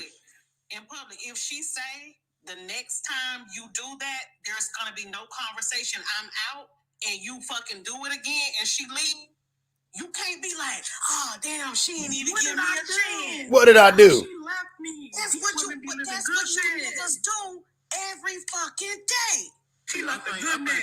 That was the problem is though, like y'all put in the other niggas shit in my boss. Okay. That don't apply to me. So I think that's what it is. But it sound like it. Hold on. Now let me ask you the prototype on some real shit. You weren't a part of the reason? Hell no, nigga. I was in church around the time I was married, man. I was doing shit by the book. So no. See? What changed? What happened? See? It's a lot of variance to go to. Shit variable. A lot of variables. See what I'm saying, family? Like, come on, bro. And here's why I listen. And here's why I listen to women. When I ask a woman, what does she do? When I ask a woman, look, Kay, I've had this conversation with Kay, so I'm gonna ask Kay again. Kay, talk about your baby daddy, your ex-baby daddy, not your husband, your ex-baby daddy.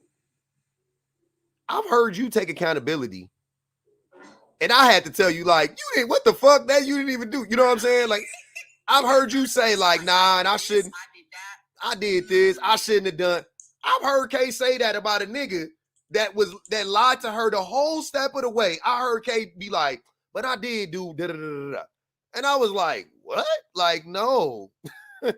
No. So let me be real with you. Like, I don't want to put my life on the internet. You ain't got to put it out there if you don't feel comfortable. I don't even want to do that to you. But did you do, let me ask you in this way. Did you do anything? At a point of time, yes. Okay, that's what I was getting to. Because when I asked you what did you do, you just said, hell no, I didn't do nothing. Now, okay, you did something. Okay. I'm gonna leave it at that. You ain't got to tell us. Yeah. I was just saying, like, I don't got no problem saying it, but shit, folks like dragging a situation about my kids and shit. Like, they're crazy. I ain't even brother. I ain't said nothing about your babies. But people in the comments getting him, because here's the thing: if you've ever said out your mouth, "I don't do X, Y, and Z because she ain't do X, Y, and Z," and it got something to do with them fucking kids, we gonna clock it. We for them babies over here. So fuck that shit. Fuck your feelings. And they said you. And they said you was on a promoter to the. They said you was on a promoter to profit pipeline. And they said you was in the promoter to profit pipeline, my guy.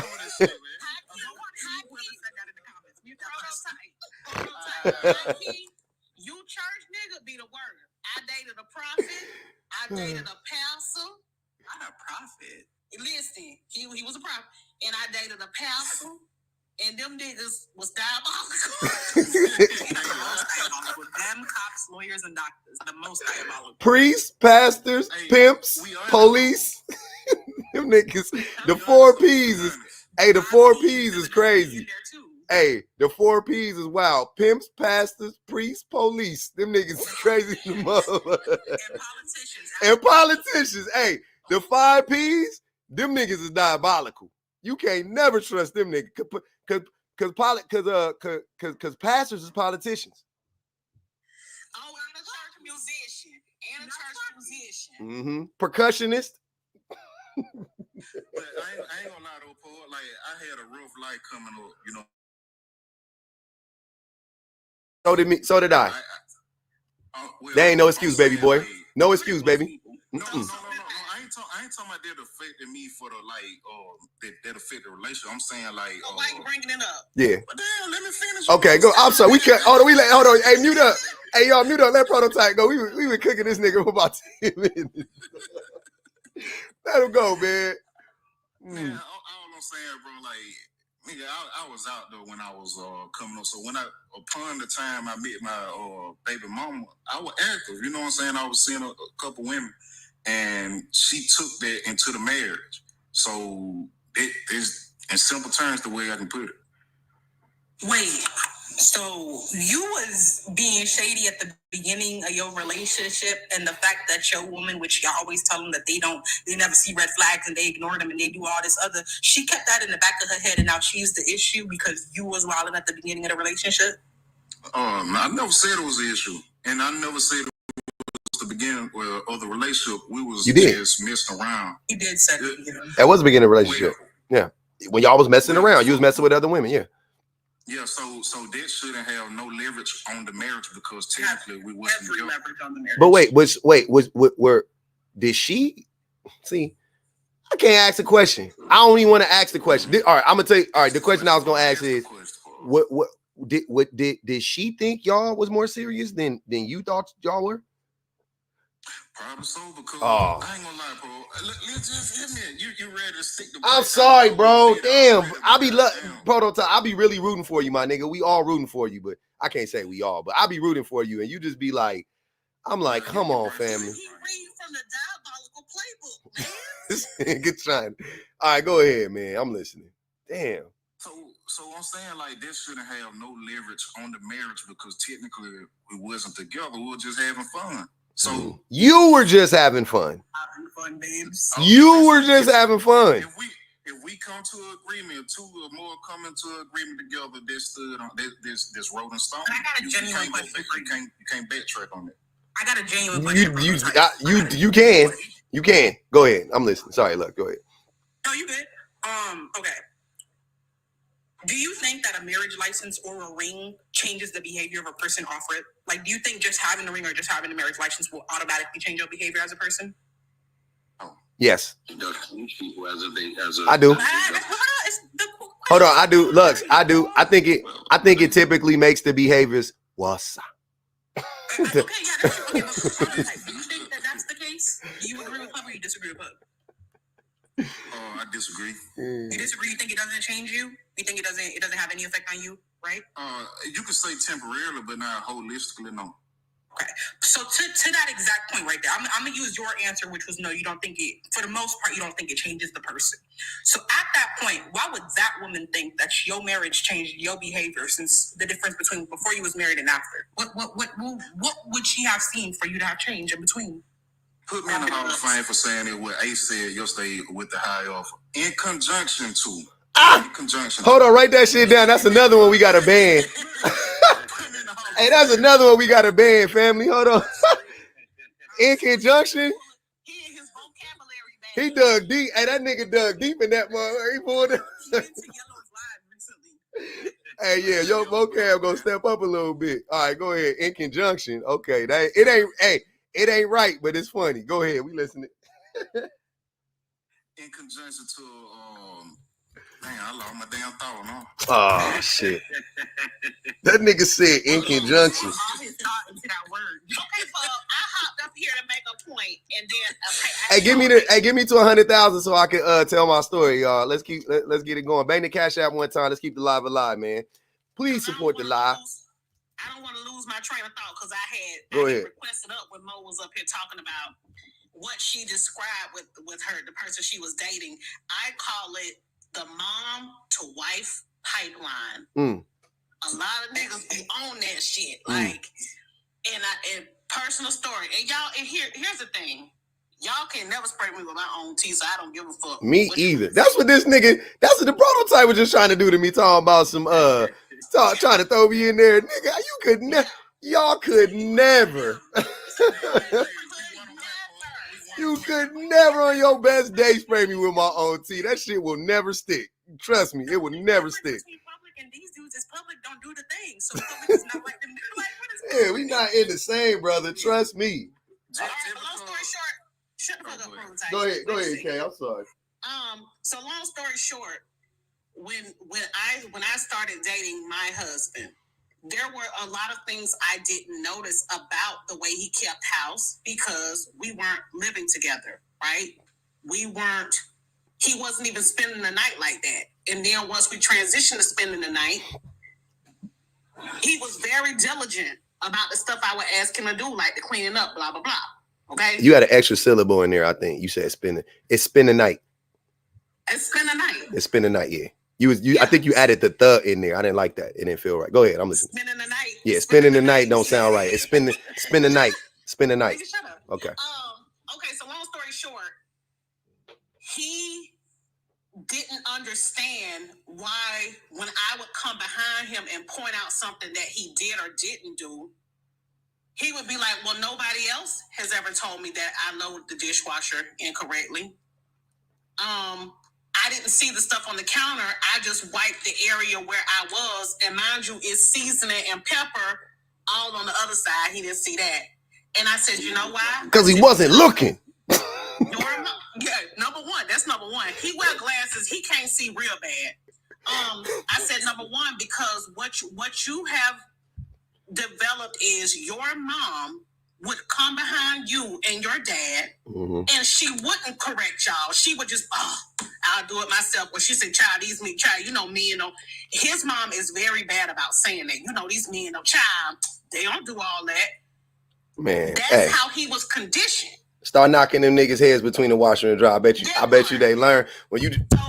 So he said, instead of just letting it go and not telling me, tell me every time. And then it turned into, well, I hadn't gotten no critique in a while, so I thought I was doing good.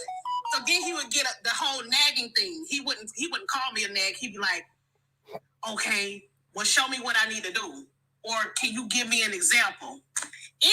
It put such a stress and a strain on things until finally he said, nigga, like, you know how to do this. You're capable of doing this. Get in here and do it. And he started taking his time. He started to really look and pay attention to the things I was saying. You know why? Because I took him to a couple people's houses that was nasty. And I said, you went to the bathroom, you seen that toilet in there? He's like, yeah, dang, I noticed that. See, nigga, when you don't clean the toilet, after a while, it started looking like that. So he became intentional. You niggas don't be intentional. That's why when your wife or your partner giving you grace, You take that grace and you level the fuck up. You don't just keep doing the same thing over and over. Hey, when they give you grace, niggas take a half a foot of grace and then take 3 years of disrespect. Nigga, that'd be the fuck. Stop doing that shit, man. Like, damn, they giving you specifics on that shit. You gotta the specifics is she told your ass she said, this is what I need you to do, right? Stop putting them 4 pots in the refrigerator. You gotta put them in there with the Tupperware and da-da-da-da-da. And then you said, okay, and then you did it the next time, and then you did it the next 10 times, but you gotta do that shit until you die. That's the thing. And then on the 11th time, you put 2 pots in there, you didn't clean up, you didn't wipe down, whatever. She spun the block on you and was like, hey, this ain't enough. You know what I'm saying? You try to hit her like Smokey Mom, like making enough, and she was like, no, nigga, this is not it. Like, I'm not having that shit. You, my nigga. And then next thing you know, you back to doing 4 pots in the refrigerator all over again. You ain't doing nothing. That's the fucked up part. Peace out, Dad. That's the fucked up part about it. And we got to get out of doing that, bro. We got to. Antonio, go ahead, brother. I'm gonna let you go. Or sorry, V, is you there? Hey, yeah. Yeah, Can you hear me? Because I'm on my iPad. No, you good. Go ahead, V. I was just gonna circle back to the whole pots in the fridge guy, and I like how Kay said it's the mom to wife pipeline. But unbeknownst to me in my early 20s, I signed up for the mom to baby mama pipeline. That's the normal one. That's the most common. That's the most common one, yeah.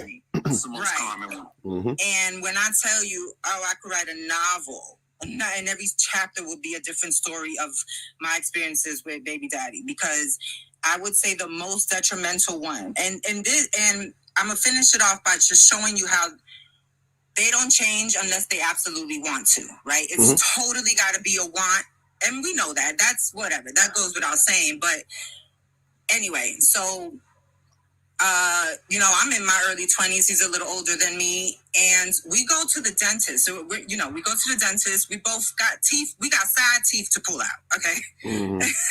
Because we are in pain. So whatever. We're at the dentist. I'm filling out my form. Your boy hands me his form. He says, fill that out for me. He says, fill that out for me. Just very nonchalant, fill that out for me. Now, I'll be honest with you, and I've done my work. I've done my accountability work. I've done all of that, right? I'll be honest with you. In that age, at that time in my life, you filled it out. Was that will do anything. Yeah, you filled it out. Shit, right? Yep.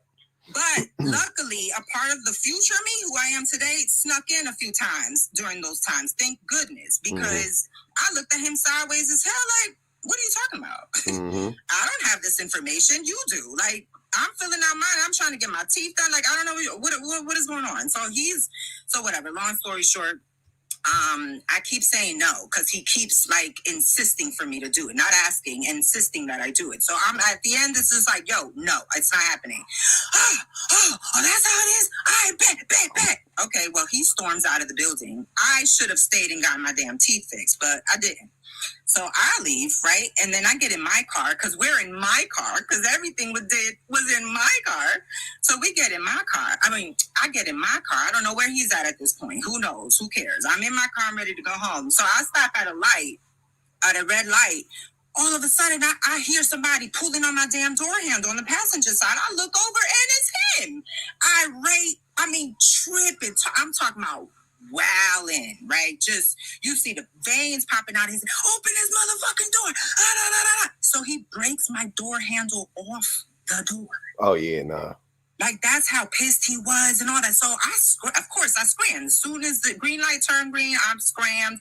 I'm more pissed than scared, to be honest with you. Because now I'm double pissed because now you done broke off my fucking handle. So now I'm scared. I'm scared, yes, but pissed off. So whatever. All right. Time goes by, again, I'm in my pick-me behavior. So we stay together. I gave the man a baby, and here we are today, right? Well, my baby's 11 years old. So I want to say about 12 to 13 years after that day, your boy goes to the mall to buy her. Now, my daughter he lives in Jersey. My daughter visits Jersey every other summer to be over there with the family, whatever. So she's over there. He calls me when he's in the mall talking about, hey, what's her size? I want to get her a Nike sweatsuit. I said, why didn't you bring her with you? That's like shopping parenting 101. You bring the kid with you until you get to a point where you don't got to. You know what's gonna fit them more than likely. Okay. Mm-hmm. So I'm like, I don't know, dude. Like, she's with you. She, you know, I don't know. I don't buy her Nike. I don't buy her brand shit. I buy her the shit she needs, right? So I don't know what she would be in that. I'm guessing the medium, large, whatever. Anyway, so we're talking through all that. Okay, well, he buys the sizes I suggested, but I couldn't make it more clear, Pub, that I wasn't sure. But look at a medium and see if you think that would fit her and make your call. I put the ball back in his court. Make the call if you think that will work. Oh, well, no. He just went and grabbed the sizes I gave him. Well, it's time for her to come back home to Georgia where we live. And I'm like, damn, them pants are small. Oh, man. Yeah, I didn't make no fuss about it, man. I promise you. It was just an observation like, oh, damn, so the pants are small. He was like, yeah, because you told me the wrong size. Like, yo, you have the same capabilities as me. That's not some secret information or formula only the mothers hold. Mm-hmm. You have that same capability to find that shit out. And here we are 13 years later, and you still, you're not her uncle or her brother, you're her fucking father, dude. Mm-hmm. 13 years later, and you still ain't figured it out. Your shittiness on other people. They don't change unless they absolutely want to. And giving them the grace can destroy you or it can help y'all. There is no middle. It can destroy you or it can help y'all. You know, and luckily in your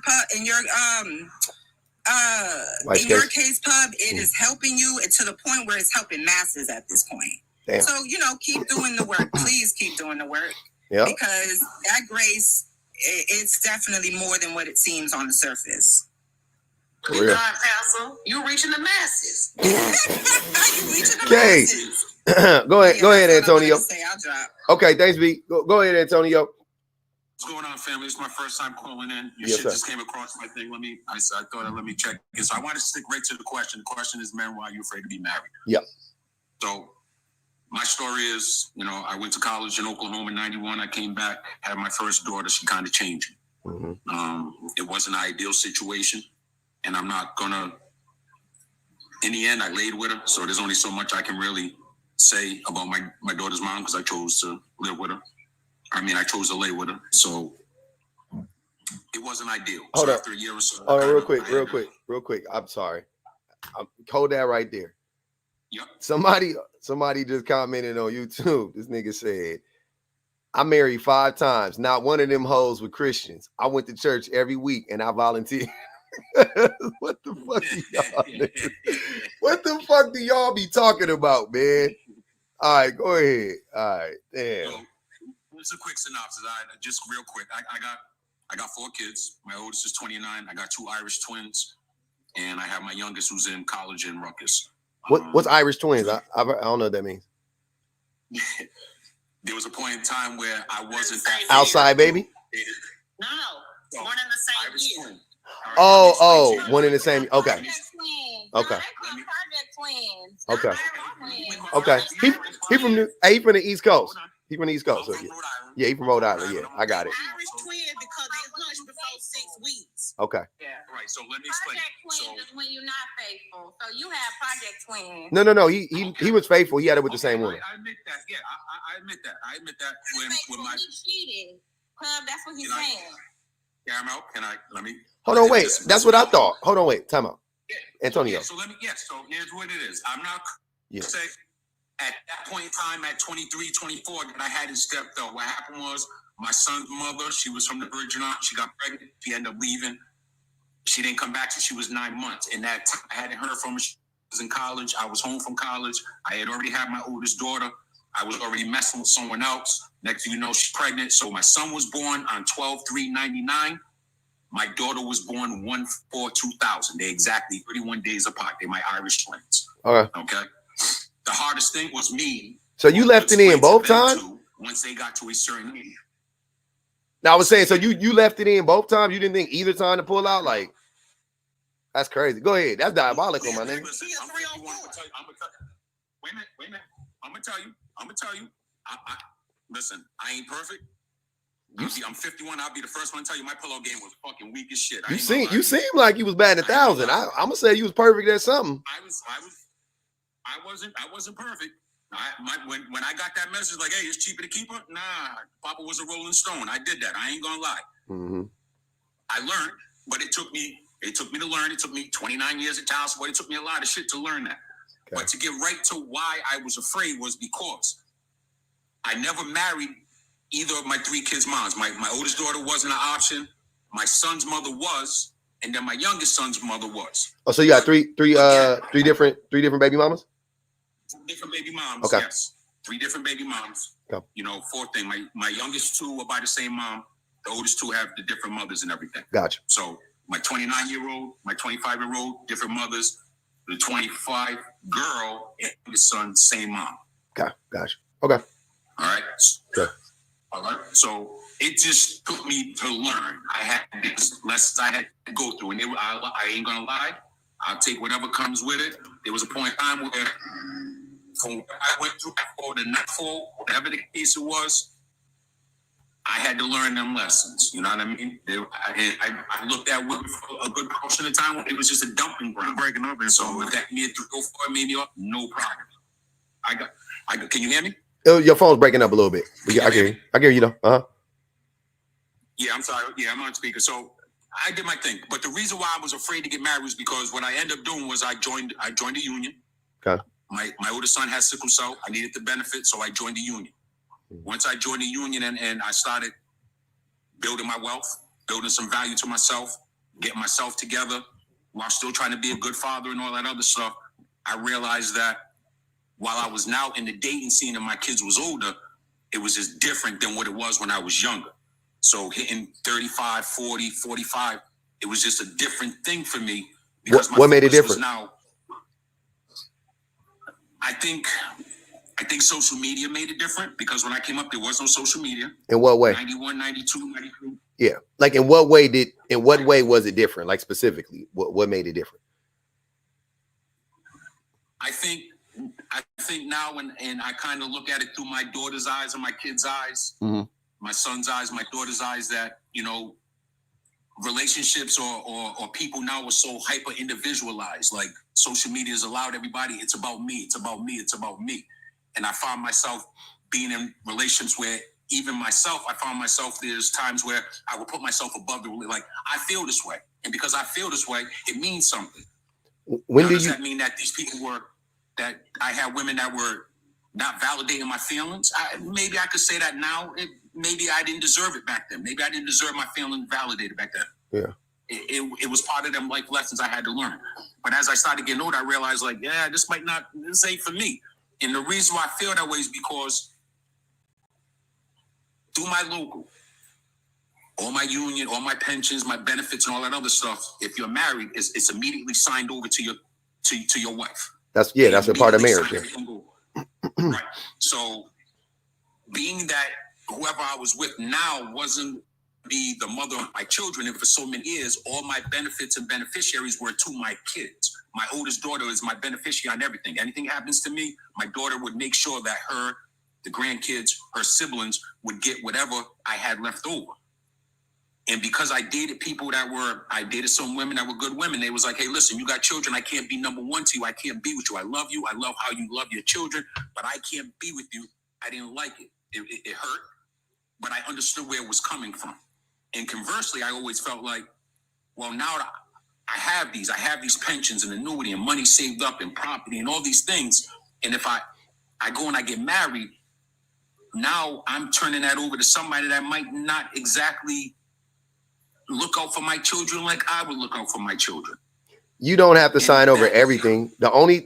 According to you, the only thing that they would get would be your pension. But you also could give your properties. You can sign all that shit over to your kids, right? And you could just talk to your wife. Yeah, right. I'm not right. You're absolutely right. There's a process I could go through to make sure that things were separated. Wife gets this, kids get this, and all that. Yeah. It's a process. It's just called a will. It's just called a will. It doesn't take that long. I said it's just a will. My boy does them. He's a lawyer. He does a will. I used to do life insurance. They're super easy. They look. You're right. I'm not Hold on, let him go. You Denzel Washington. I'm not Denzel Washington, sweetheart. Nigga, you sound just like I'm not Denzel Washington, but I appreciate that. Thank you. Denzel. Hey, hold on. The But point was that as I've gotten older, I just realized that you don't trust women. It's a real stretch for me to really have to hand over and put in what I've spent so much time post my kids. So you don't trust women. So you don't trust women in general. I've had a hard time with it. I'm getting better with it. And I'm actually with someone now that I can see myself going down that road. But it's still a battle for me because as much as I love this woman, a lot of me is still now I have 3 grandsons. You know what I'm saying? And so a lot of me is directed towards I want to make sure that my grandkids is good. I want to make sure that my kids is good. I want to make sure that my legacy is good. What legacy? What about your wife, sir? Like, hold on. She's not my wife. But wait, what legacy are you talking about? What legacy? I'm the only page. I'm the only one that carries my dad's last name. My son does. My youngest grandson does. That's what her mother decided to do was give him my last name. But my other grandkids, they carry their last name. My daughter. But you said a legacy. Yeah, you're not describing a legacy. Maybe that might have been the wrong word, legacy. Okay. But just knowing that what I've built and what I've accumulated over my career now goes to the people that I know. Put it in the will. Right. That's it. So done. I'm at that point. Marry the woman. I'm at that point now, but it's right now. What you're saying? What am I afraid of? What I'm afraid of is that I make that wrong choice. Like everything about me, I want to put into my grandkids, but I know this woman that's been riding me for the last year and a half. She deserves it, and that's the battle I fight. I'm okay. So I'm gonna tell you my. If you don't mind, I'm gonna give you my. No, I'm listening. Yeah. I'm all here for it. I'm listening. I'm here for it. Nia X said he's financially insecure. The end. Osa, look at these providers, afraid the women they have kids with get his money. Selfish. You hate women. Got it. No, I don't hate women. Hold on, wait. I don't have any kids by the woman I'm with. Got you. All my kids are older. But this is someone that I've started dating since I've been 49. So all my kids are all older. Yeah, but you didn't marry any of the other 3 women either. So that would not. Yes, you're right. I did not. So that would be yes. So to that point, you got that. That's dusty behavior, Antonio. I ain't even gonna hold you. Very dusty. That's fine. I'm here for it. Listen. I'm gonna tell you. Here for it. I got you. I'm just answering the question what I'm afraid of, and I got you. I respect it. That's what I fight with. That's what I fight with now, and she's helping me through it. Okay. We're there. We're getting there, and she's helping me through these things. I'm just saying that because of the things that I've caused myself and what I've been through with my kids' moms as I've gotten older and not being with any of them and not being in a relationship for so many years and just focusing on me and focusing on taking care of the kids and making sure that's right. Yes, that's the battle that I'm with now at 51. So, so what I'm gonna say is this. I think my takeaway is I think you're making a lot of excuses and or you know what? I won't say that's a guarantee. I think that you have unfounded fears. I think your fears are unfounded. They're not really rooted in anything, right? Because there's so many ways that you can protect yourself and protect your kids from especially now, because like ain't like the woman gonna get all of your money no matter what, right? There's no way for her to get all of your money. There's no way. She could get a portion of it, maybe, if there's no way around. I'm pretty sure does it go to, I think the pension or whatever you're saying, it goes to the first of kin or whatever, which would be your wife, technically, right? The pension and everything, if I were to pass away tomorrow, the pension, everything will go to who my beneficiaries are now, which would be my children. Yes. No, I'm saying if you got married, the automatic default is the wife, and there's no way for it to go to your kids after that. It has to go to your wife. Unless if I'm deceased, unless she gives it to them, that she would take care of that part. Got it. And that's what I fight with. Yeah, because I know pensions you can give to your parents, I think, or your kids. It could, or your wife. Those are the only. Per our bylaws, it goes to wife, children, then parents, if that's the way it works out, if I'm not married. Yeah, that's what I'm saying. In theory, it can go to it can go to any one of those three, depending on the situation. Yes, yeah, absolutely, yes. Now, and I hear that, and I hear you don't want to give him that, give her that. Hold on, they said they don't want your legacy. They carrying that. Oh shit, hold on. I get it. I get to it in a second.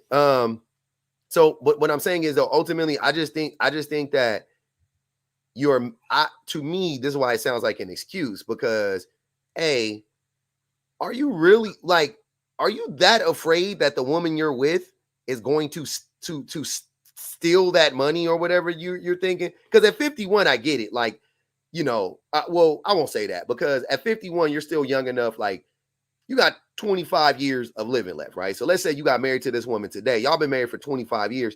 Shouldn't she get that money? Absolutely, absolutely. All right.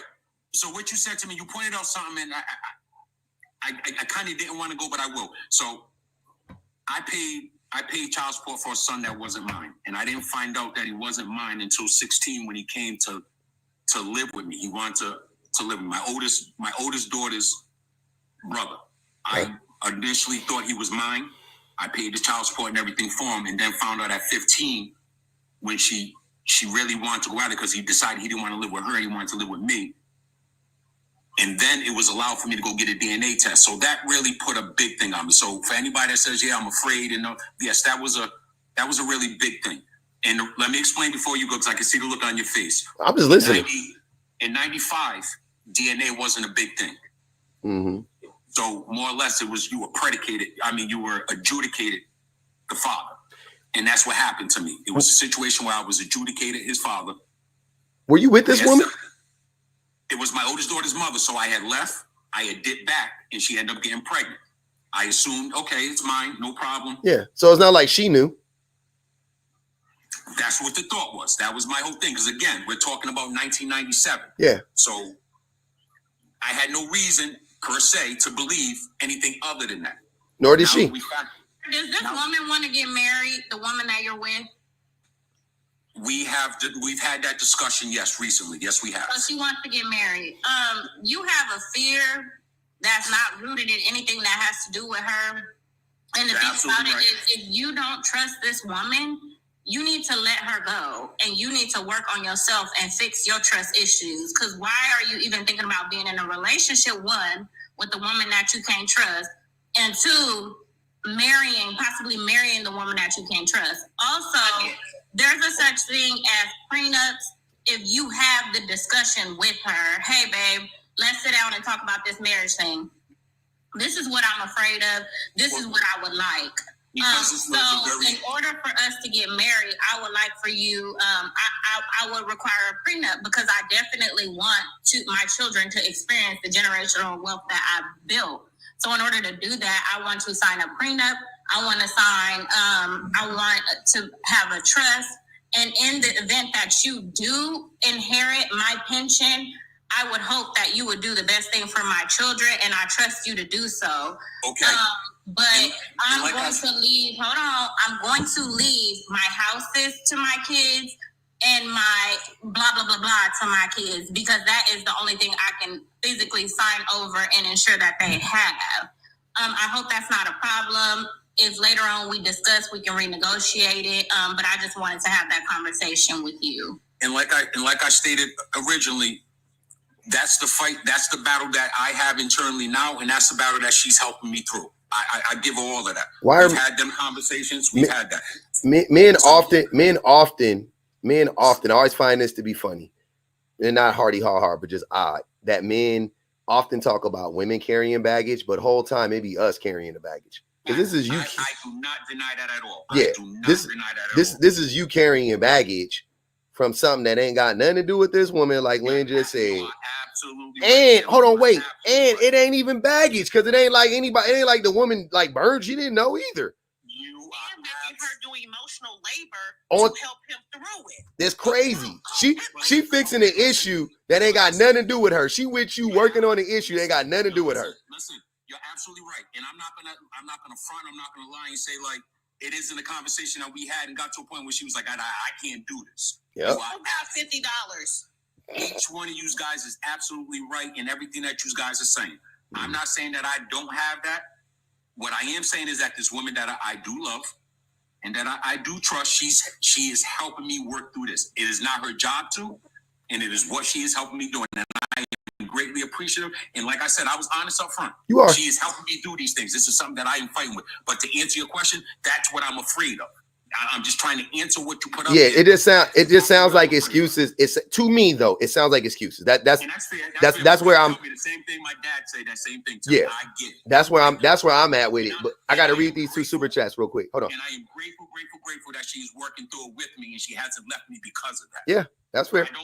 If you were really grateful though, but Antonio, if you were really grateful, you would do the labor on your own. That would be the actual sign of you being grateful. But let me read these. Absolutely, you're right. Let me read these 2 super chats real quick. Nia X said, "You should have chosen better, Mr. Project Twins." And hold on, man. She got one more for you. She said, "He sounds more like Forrest Whitaker than Denzel." And when she said it, I was like, "Definitely more Forrest than Denzel." That's crazy. Ladies, Real Deal said, "Ladies, this is what dust sounds like. Beware." This is what dust sounds like. Not dust. You ain't supposed to be able to hear dust. Miss Cal, I can't pronounce it. Lynn, just call it Lynn. Just call it Lynn. Yeah. You know something? She said that to me. She has. I swear to God, she has. I wouldn't lie. You wasting my time, nigga. You wasting my time. Nigga, yeah, free. Hey, free that woman till she free, man. On some real shit. We all know her name, but Miss low-key sociopathic about being able to completely understand what the issue is, like full and wholeheartedly understand it, and still go, I ain't gonna get no better though. Like that's what nasty. Wicked. Wicked. I don't know if I really don't know if I would ever get any better. You're absolutely right. That's crossed my Let that lady go. Let her go. Give her free. No, family. No, I want you to understand. Listen, I've never demanded that she stay. Oh, here he go. Here he go. Oh, come on, brother. Come on, let me finish. All right, go ahead. Go ahead. All right. I don't want to say like I put a demand on like you should stay with me or you need to or this is your issue to help me get through. Never that. Never that. She's left. She's come back. She's left. She's worked with me. She stayed with me. She's let me know I'm here. And for that, I am eternally grateful and thankful. Again, we've had the conversations. We've had these tough conversations. Yeah, I am. Yes, I am. Y'all can't see that. Y'all won't hear it. You'll take my words for this quick conversation, your thing, and that's fine. There's nothing that you haven't said to me that my mother hasn't said, my dad hasn't, my brother hasn't, my sister hasn't. I know it's mine. I know I'm trying to work through it. Hear me, look, Mr. Antonio, I'm holding your hand when I say this. Look at me, deep in the eyes. I'm looking, sweetheart. I am. It's nothing to fix. Sign a freaking prenup and get your afterlife taken care of. My dad did it. Respect. My mom did it. Literally, the opening and the closing of both of my parents' graves is already paid for. Everything is already paid for. They both have it mapped out. My dad, who's my stepdad, who raised me since I was 5, has different things set aside for his biological daughter than we have, and that's okay. It's understandable. Yep, my mom understands that. I understand that. You just need to map it out. Sit down with the lawyer. If you are this distinguished gentleman that you claim to be, you need to be doing this anyway. Sit down with a lawyer and get your properties and stuff taken care of. Because even if you don't, you can still end up in probate and your children will be held up on the assets that they are entitled to. The government will do anything to keep them tied up and not be able to inherit them successfully. Make sure you're talking to the right financial people so that when they do inherit things from you, they're not taxed up the ass in inheriting them. Because there are different tax codes that are required for when you're inheriting something after unalivement. You have to make sure you get that taken care of, especially a man your age. But you have to look at this too. You 50-something years old with 3 baby mamas and now a girlfriend, and you still don't want to get married. Be the man and let that woman go, or do what you got to do. That woman want to marry you, and you got to be honest with yourself. You don't care about her as much as you do. You care about yourself more, and that is the recipe for destruction for marriage. Is one thing that I heard from public, and I will never forget till the day I walk down the aisle. I swear, and I'm not trying to big public up or nothing, but I am. I'm here. I'm listening. I am. He said on his live about 3 weeks ago, if a job gets in the way between me and my wife and kids, or me and my wife, the fucking job gotta go. I would never pick earning money over my wife, or a certain job over my wife. That's my fucking wife. And y'all are not in the mindset to be married. If a man don't have that mindset about you, then you don't need to walk down the fucking aisle with that man, because he don't care about you enough. That's the only terms and conditions to marriage I myself am willing to accept. Because if you care more about money than the woman you want to walk down the aisle and supposedly love, you don't love that woman enough. Hey, real quick though, also that 100% facts. You already know I don't play that shit. No, I agree with you. Ain't no job, but I hold on, Antonio. Hold on, Antonio. I also think that I think you were afraid before you were 51 because you never married any of them 3 other baby mamas. Like, let's be honest. The fear didn't start after you got the pension. The fear. No. I never said that. No. I know. So I know, but you saying now, but you're saying your fear now. So can we acknowledge that basically you're just going to find a reason not to get married? That's what I'm saying. Like, obviously, that's the biggest takeaway. It ain't that you have this fear that is irrational, because it is irrational, right? But it's not even the irrational, like this specific irrational fear, right? It is really something deeper, which it, to me, and here's why I think when I talk about misogyny being at the core of almost every man's problem, right? The reason why you didn't marry any of your baby mamas or anything like that, the mothers of your, because you didn't really respect those, you didn't really see them as human beings. You didn't value them as people, right? I can go there. I can go there. Now that's the misogyny. That's what that's rooted in. Yes. So when they said that you hated women, that's all. It's just misogyny. That's the proof. Like, I don't even, like, how else do you describe that? You see what I'm saying? Like, what other logical explanation is there for, like, why wouldn't you marry any of these 3 women? You got 3. I got 1. I'm married, whatever. But I'm saying, like, I got 1, whatever.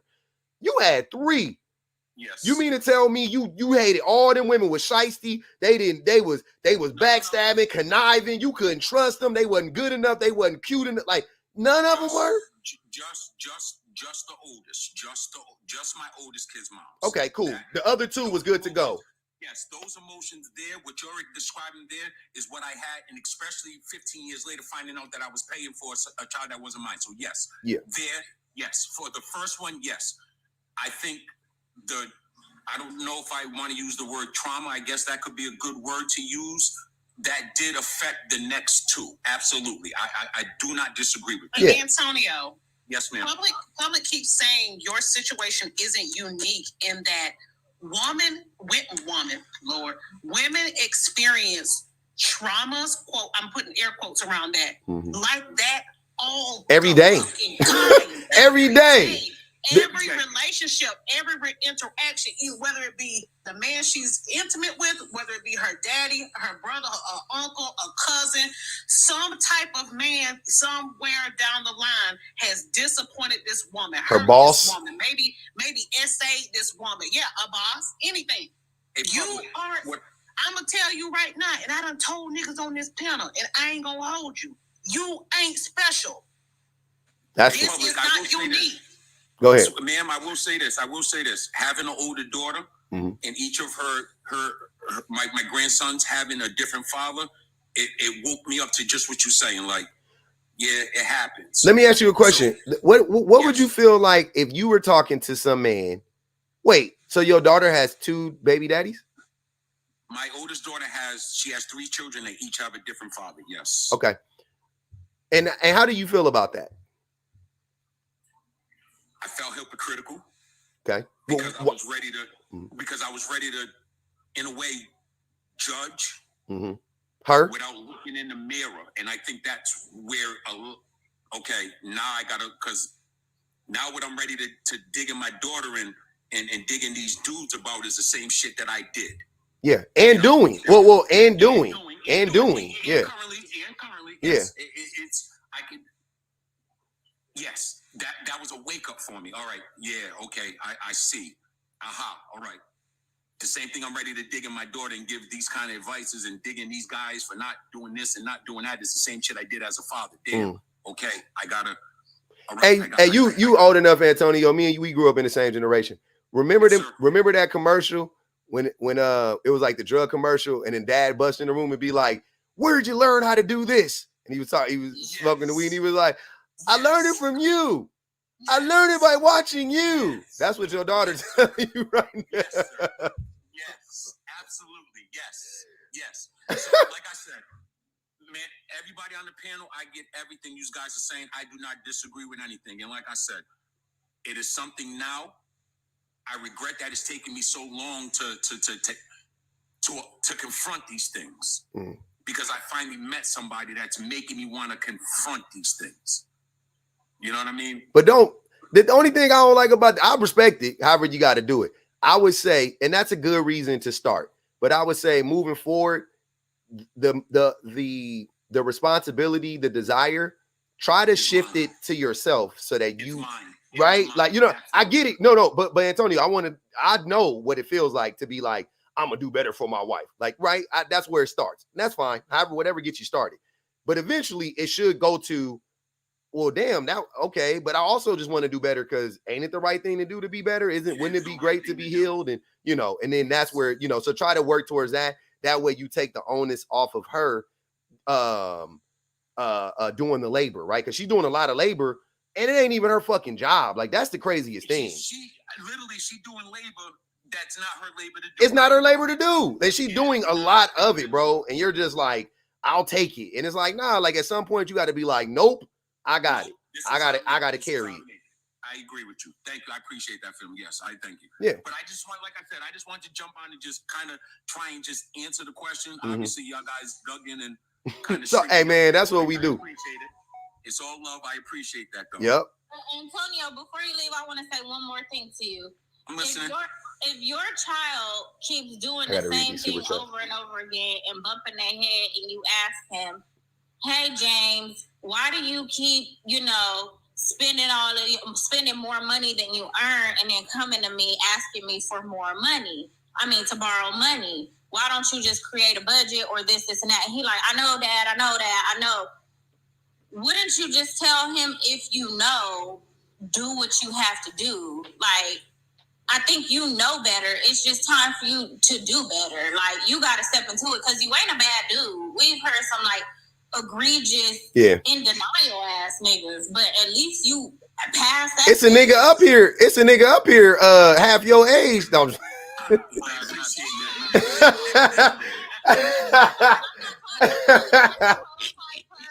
it's a nigga up here half your age, like, niggas still don't get it. Like, goddamn, okay. Well, yeah.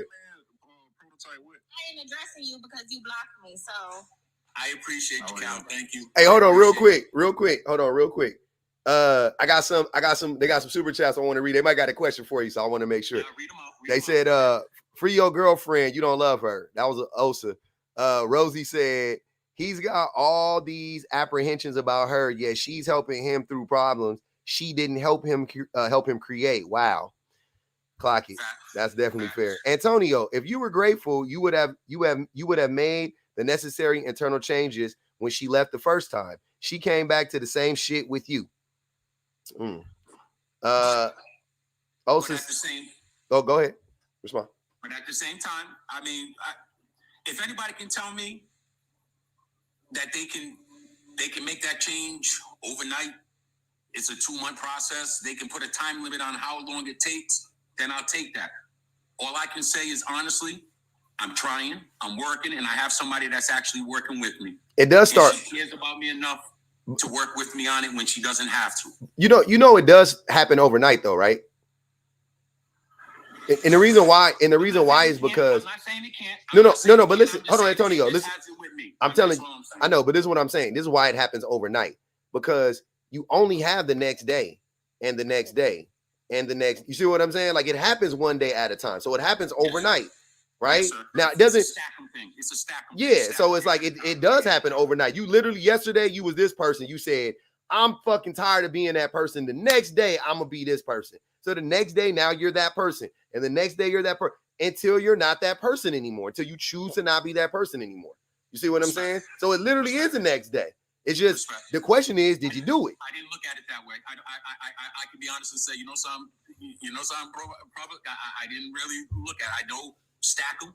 Yeah, because it's not. It ain't gonna be. The thing is I think that what fucks up our head is, and you could tell me this may not apply to you, but what fucked me up was when you do feel like you on the, you know what I'm saying, you on the straight and narrow, you on the up and up, and she come at you with some shit. She question you about something. She would, you know what I mean, whatever the case may be, right? So now you like, damn, I'm this whole new person. And I feel like I took a step back just because she came at me. But so she may, that doesn't happen overnight. The reaction doesn't happen overnight. But you know what I mean? But your behavior does change overnight. It has to. There's no other way for it to happen. It can't. You know what I mean? So let me. I think we got like a couple more. Erica. Thank you, everybody. Thank you, Pano. I appreciate y'all. All right. Oh, did you want me to read? I got some more. Some people asking me. Read. Okay, yeah. I want to keep going because they might have some stuff for you. 51 holding back. You 51. You're 51. What are you working through? Imagine now being a catch holding out. Nasty work. Maud says everyone tells you what the issue is and you accept it, but haven't fixed it yet. You're leading this woman on because you're scared to be alone. Is that true? Do you feel like you're leading her on because you're scared to be alone? So you're doing like just enough work to keep her there, but not enough work to actually, you know what I mean? I don't believe that. No, I don't believe that. I would like to believe that day by day I'm doing the work, and she is decided. That it's enough for her to decide to stay by my side while I'm trying to work through these things. And she's helping the best way she can. Okay. That's the best way I can put it. As a woman, no. That woman, you haven't listened to, and this is your generation. You need to go when I know we don't support them, but you haven't listened to when a woman's fed up enough for me, and it's pissing me off. Nah, I be telling people listen to that joint for sure. That's the joint. What are you referring to? So I can go see. It's an R. Kelly song called "When a Woman's Fed Up." He tell the whole. He lay out the whole joint. I can sing it for you right now. Hold on. I'm standing here looking in the mirror. Yes. No, I'm just playing. Yeah, that's the shit right there. You listen to the whole thing. I got you. Yes, I got you. Taking it for granted, talking about she's sitting here waiting, because all the while that you are growing and she's working with you, she's also growing. And women, we grow. And we grow with our homegirls. So, like, best to believe somebody telling her, like, you wasting your time. And you might think it's not going to work. Nobody ever going to change my baby against me. She too indoctrinated into my game, my pimpology. No, baby. When a woman's fed up, ain't nothing you can do about it. And Ms. Mel, I will tell you this. There's a couple of her friends that really feel me and they like me. And there's a couple that don't. Her friends don't like you? There's a couple of her friends that said just those things like, nah, you don't need that. Nah, you don't have to do that. Nah. I ain't gonna even hold you, Antonio. I couldn't imagine being 51. Hold on. I couldn't imagine being 51 dating a woman and her friends don't like me. Like, I can feel that shit at like 21 because, you know, kids are kids. 51? Nah, I'm out. Listen, there's a couple of them. There's more that like me that don't, but believe me, I got a genuine question for him. 51, I'm out. You don't like me. Your friends don't like. Look, I'm gonna tell you something. These are automatic non-starters for me at my age. Your friends don't like me, I'm out. Your parents don't like me, I'm out. Your kids don't like me, I'm fucking out. I'm not even trying to win them over. If they don't like, I'm just saying, I'll meet you for whatever, we chop it up and they actually go out their way to be like, I don't like him. Oh no, now it's different if they don't really gravitate towards me. I'm not saying they gotta love a nigga. I have no issue with her children. I've met her parents. I have no issue with her parents. Her best friend, we cool. But some of her secondary friends, that's what I call them. I said, that's not your ride or die, but they're your secondaries. So some of her secondaries kind of do. Yeah. Yeah, I'm out. I ain't gonna hold you. I'm out if the secondary friends don't like me. Let me finish. Let me read it. Let me finish reading these. Yes, sir. I said this before, and I'll continue saying it. I learned more about marriage benefits from you than any pastor. Appreciate you, BK. Invincible Summer said, why not get with a woman that also doesn't want to get married? Why string these women who do want to along? That is, why not? At your age, there gotta be tons of women that don't give a fuck about being married. They done already been married. They're like, never again.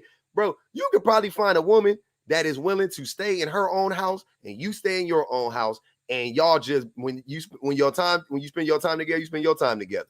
Right? That's our situation now. I have my spot. She has her place. But she wants to get married, though, I'm saying. So she obviously doesn't want that to continue for that much longer. We both brought the conversation up. So I'm not saying that I'm not dating her with that intention. I'm not saying that. That's not what I'm saying. I'm not saying that I'm not dating her with the intention to get married. These are conversations that we have. We have these conversations. We really do.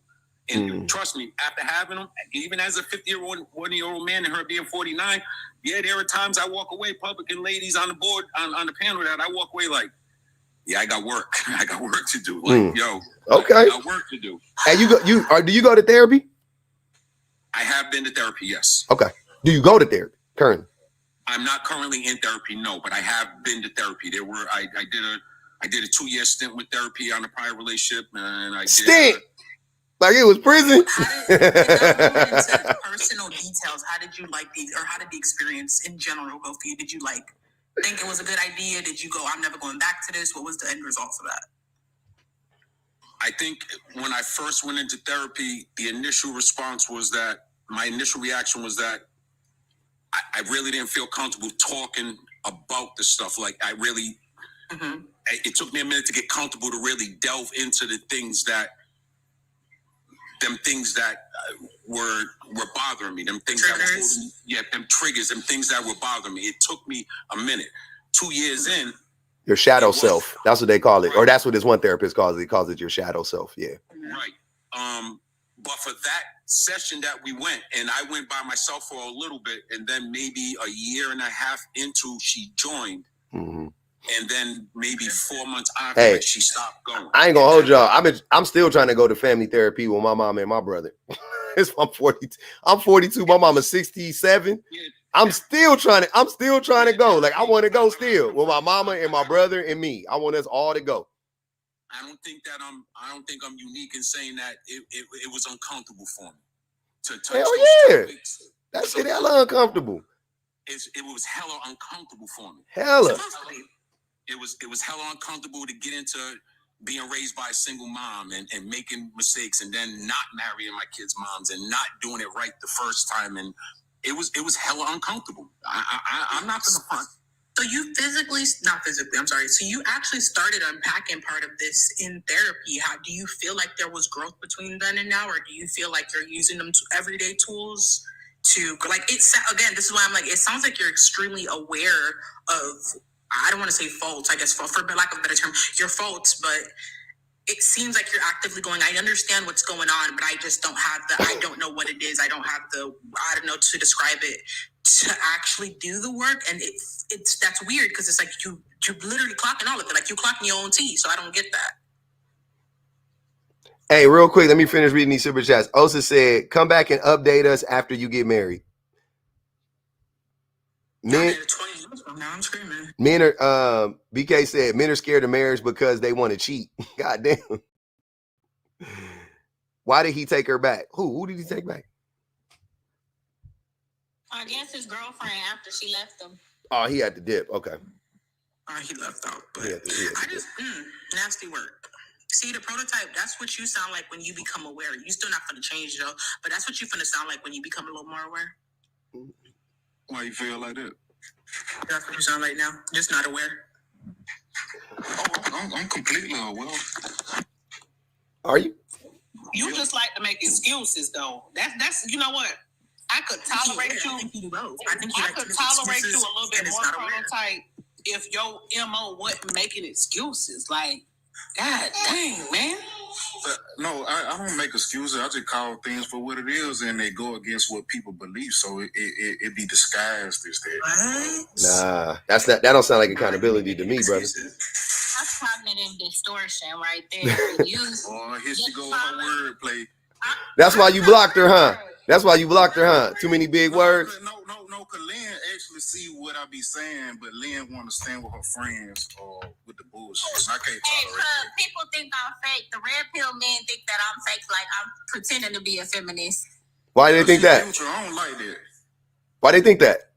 I don't know. That's prototype. I have no idea why they would think that. Why do you think I'm fake, prototype? Because one moment you see this, then the next moment it just go out the window. You know what I'm saying? And a lot of times, a lot of people come on here with genuine intentions, and the main moment that we come with genuine intentions, you know what I'm saying? You give us our ass to chew on. We don't like that. I don't.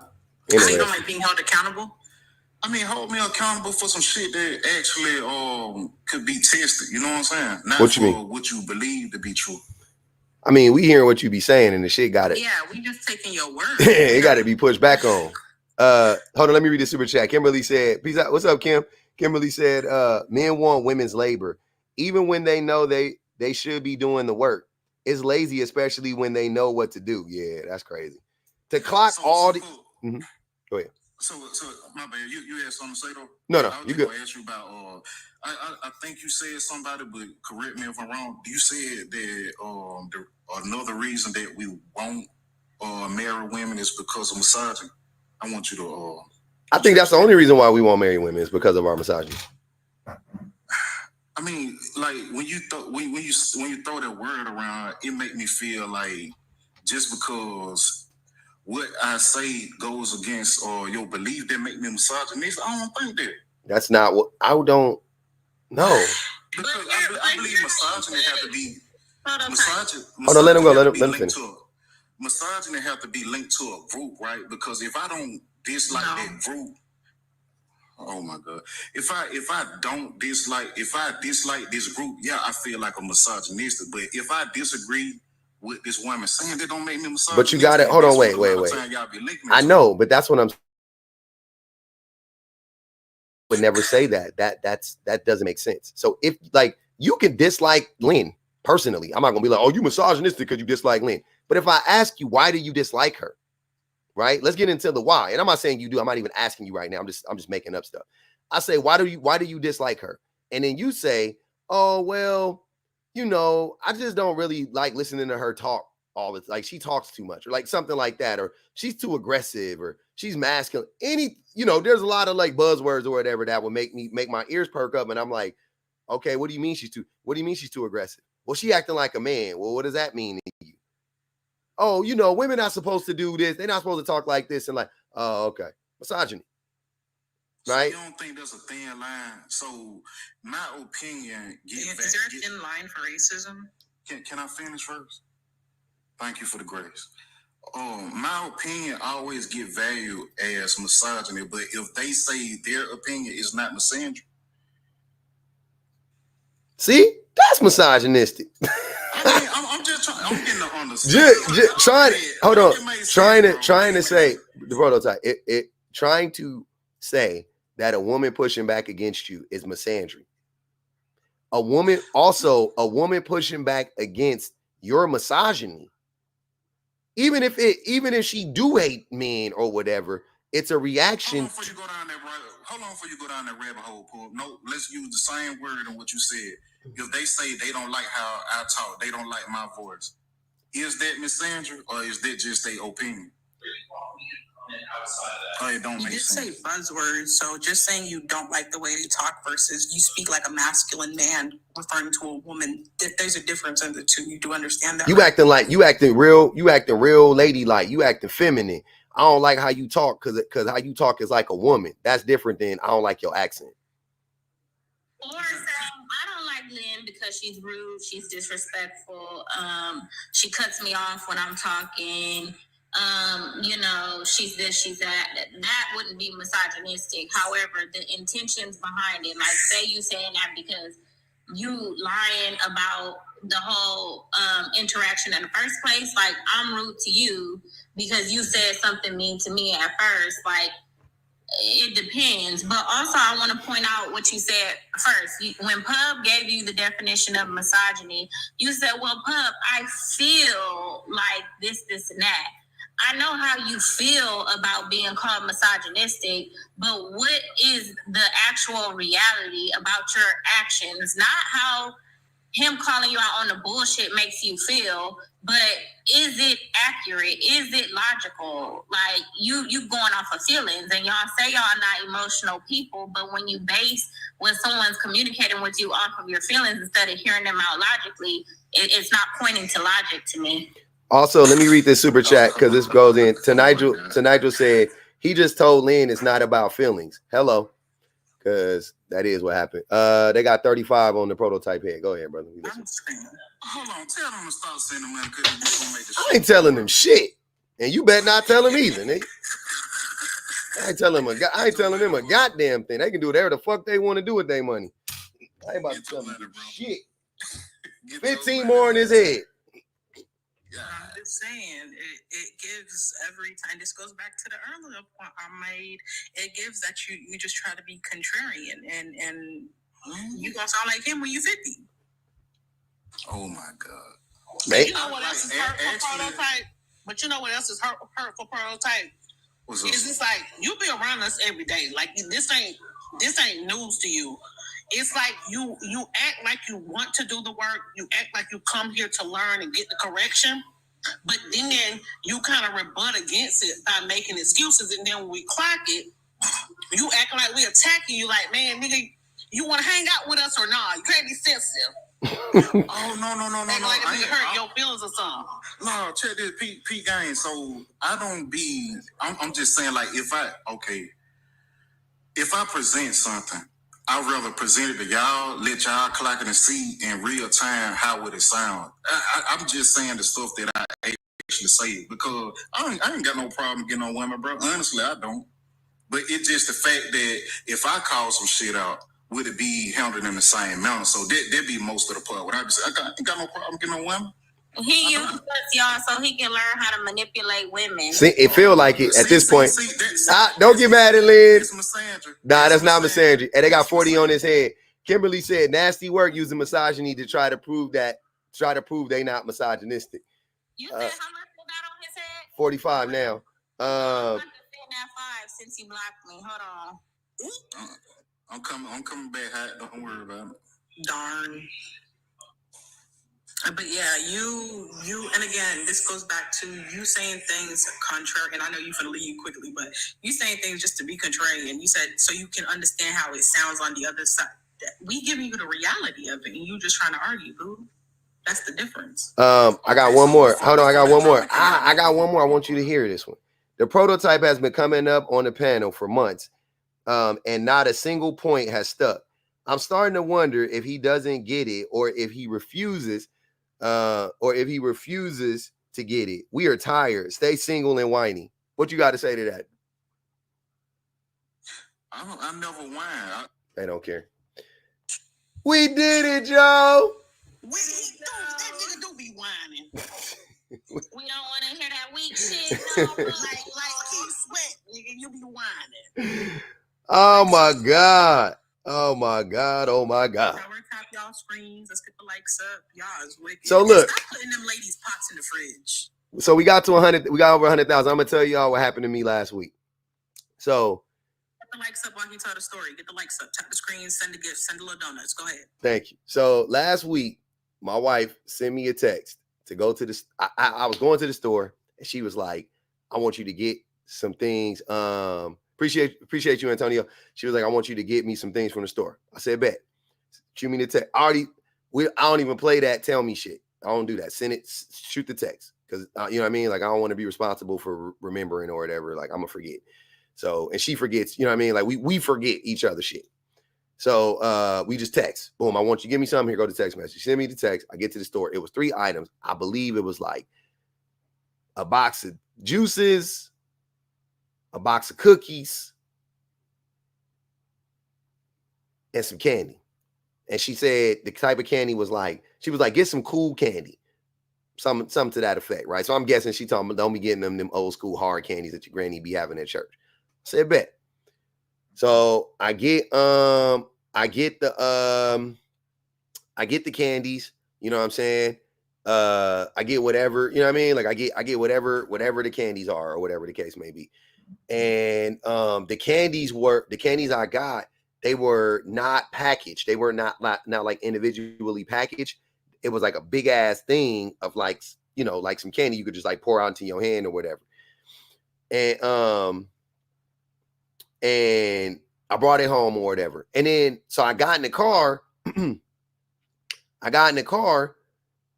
And I'm like, it clicked. Like, oh shit, like maybe I didn't know what she was getting it for. I didn't know she was getting it for my kids, but it clicked because I was thinking about it when I got in the car. Let me take it back. While I'm in the store, I'm on the phone the whole time. So, you know, when you on the phone, you got to walk up and down the same aisles 10 times and shit. I wasn't really paying attention. You know what I'm saying? That's why I wanted to just read the text and do it that way. So I read the text. I'm like, cool. Boop, grab me a box of that.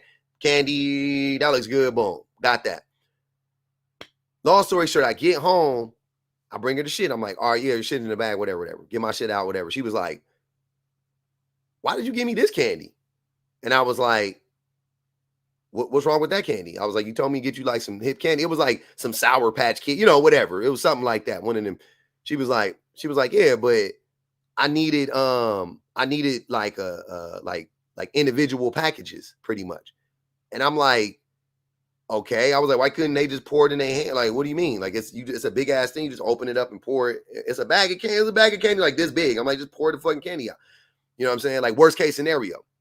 Because I did kind of think about it in a moment, like, what, you know what I'm saying? Like, worst case scenario, you just pour the candy out, whatever. Because it was like the best candy they had too.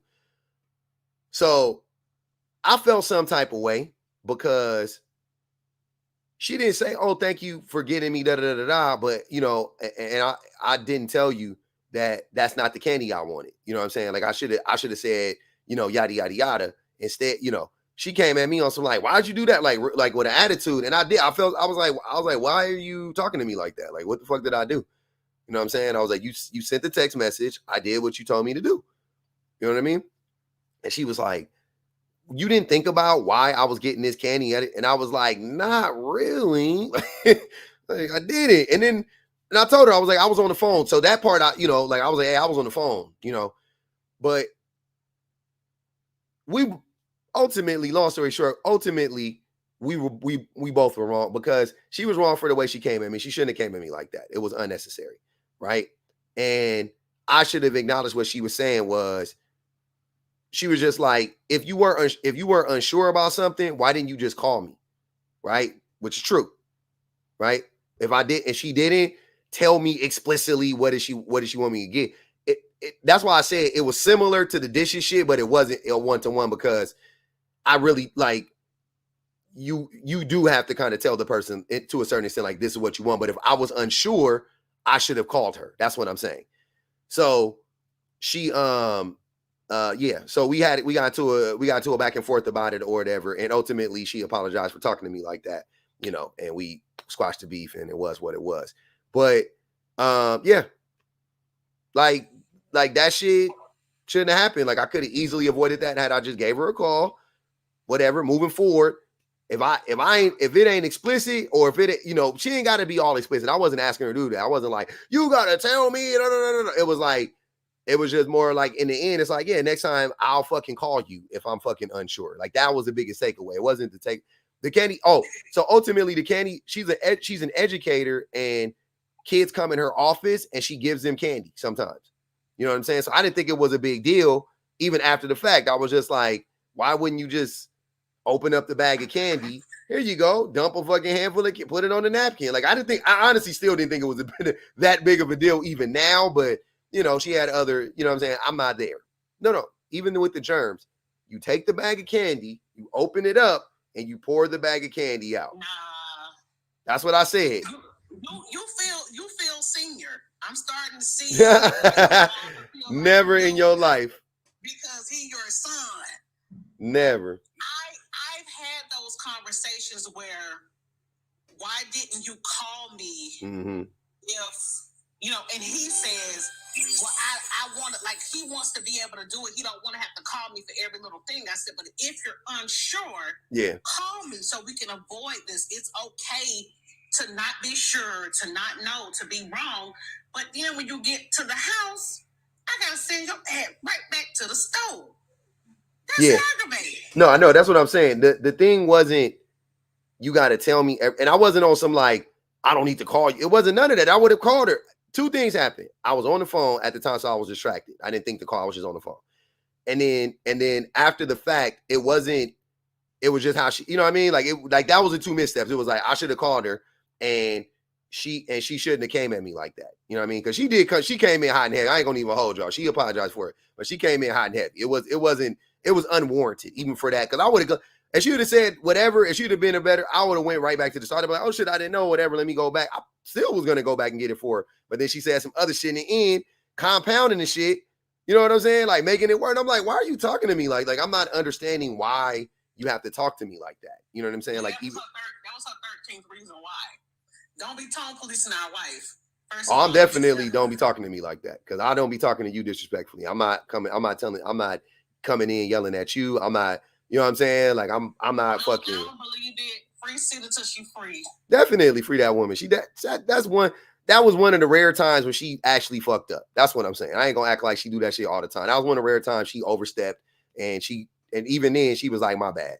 You know what I'm saying? So yeah, we ain't about to sit here and beat up on my wife. She good. She good to go. But yeah, we had a disagreement. We squashed the beef. And we, you know what I'm saying? We locked in. You know what I'm saying? We twins again. You know what I mean? But it didn't take me 20 years later to be on some like, I just don't understand why she did it. You know what I mean? Like, no, I get it. I understand what she's saying. Totally understand. Neutron, what's good with it? What's up with him, man? Chilling. Yeah. $2 on me for buying loose candy is wicked. Go ahead. Yeah, I was just saying, you still in the brotherhood, then, bro. What you mean? Did you come back on the backup page? Prototype. You know that's against the rules. That'll get you. Prototype, that'll get you banned, man. Don't do that. Don't do that. I mean, this two-person, this a whole other different. Nah, we don't care. Don't do that, Prototype. Yo. That's crazy. That's crazy, brother. Don't do that. That's diabolical. You knew that. You knew we was gonna look at you some type of way. That's yeah. We can't have that, man. Yeah. I thought I was tripping. I was like, that nigga sound just like Prototype. I really did. I really gave him the grace. I was like, damn, that nigga sound like Prototype. That's crazy. That's wild. Who over there typing hard as fuck? My fault. Shit. I think I was unmuted my bad. She over there. Hey, y'all seen that Kermit the Frog meme? When My bad. She go that way. Go.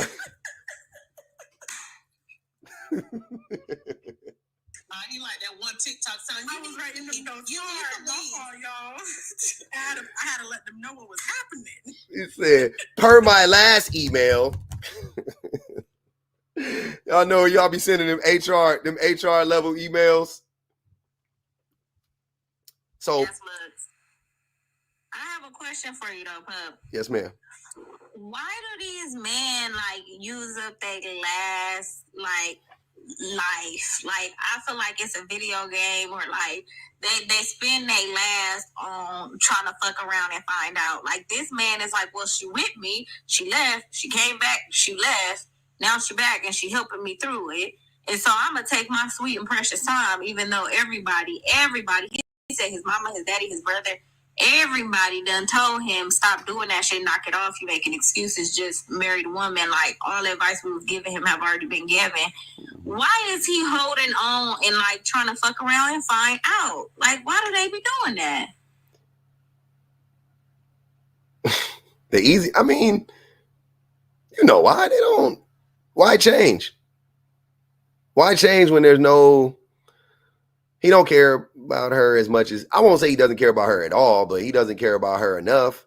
And there's like little to no consequences for being that way. So why change? I guess like even the Judge Joe Brown's like, bro was like, at least I got 39 years out You mean of Mathis? it. Mathis, yeah, my bad. Judge Mathis was like, at least I got 39 years out of it. So me having 39 years of like a mediocre, non-happy relationship, probably about like 29 years of that is worth having this labor than just me fixing it. So me being lonely at the end, it was worth it. Mm-hmm. Because I'm like, why not just like fix the shit? Like, why y'all always gotta fuck around and find out? But that's why I don't let them fuck around. I don't let men shenan more than once. Because if you let them shenan once, they're gonna shenan again. Shout out to shenan. But you can't let them shenan more than once, man. Damn. Yeah. Because I'm out the door the first time. Like I don't play that shit no more. Like you got one time to fuck around and find out. I think that's enough. I think you get to the. I think that's enough grace.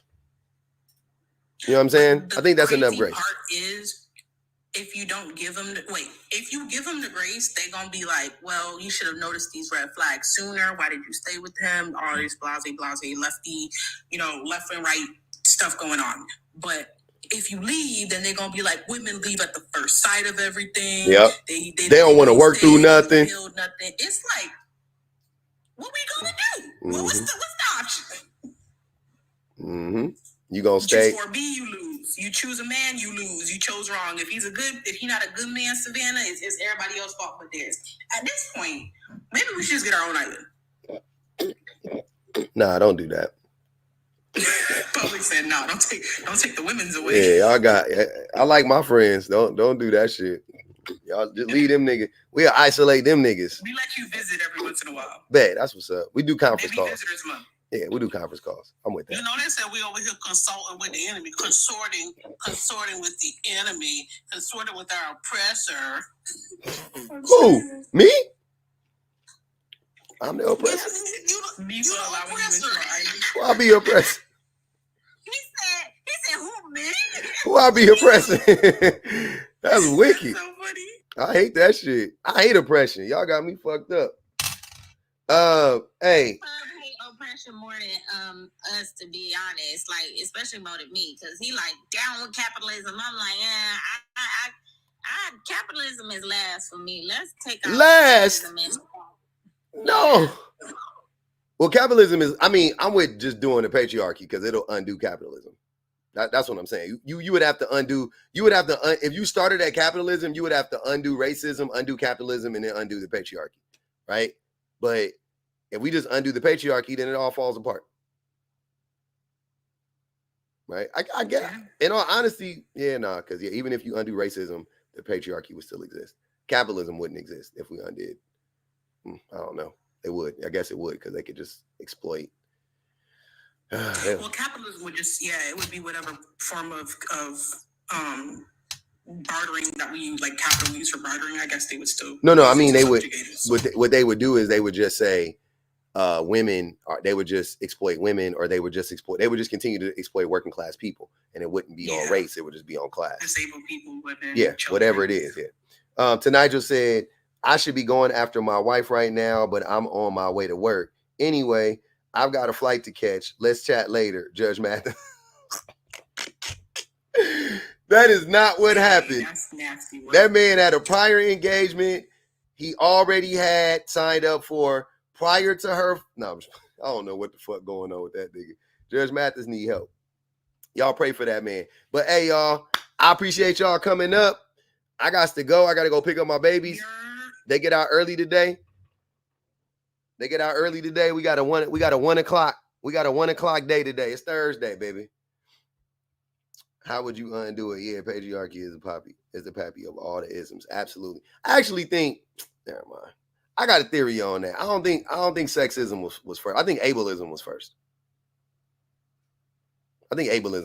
Then I think ableism spawned, but it's not, because ableism it's not as pervasive because not that many people there's not enough. The demographic of people aren't large enough. You know what I'm saying? But I think ableism was first. So I think ableism begat sexism, begat, you know, racism, begat capitalism, so on and so forth. Or capitalism begat racism. Yeah. But yeah, man. Yeah, they used to unalive, hide them. Yeah. It was always something. Hey, we did it, Joe. Appreciate the super chats. Bonji Baby, Mato, Erica, Osa, Nia X, Lisa Simpson, Rosie Palm, BK, Invincible Summer, Reese, Kim, Kimberly, Jerry Jordan, Tawana Christian, to Nigel. I appreciate y'all. For real, for real. I will see y'all mañana.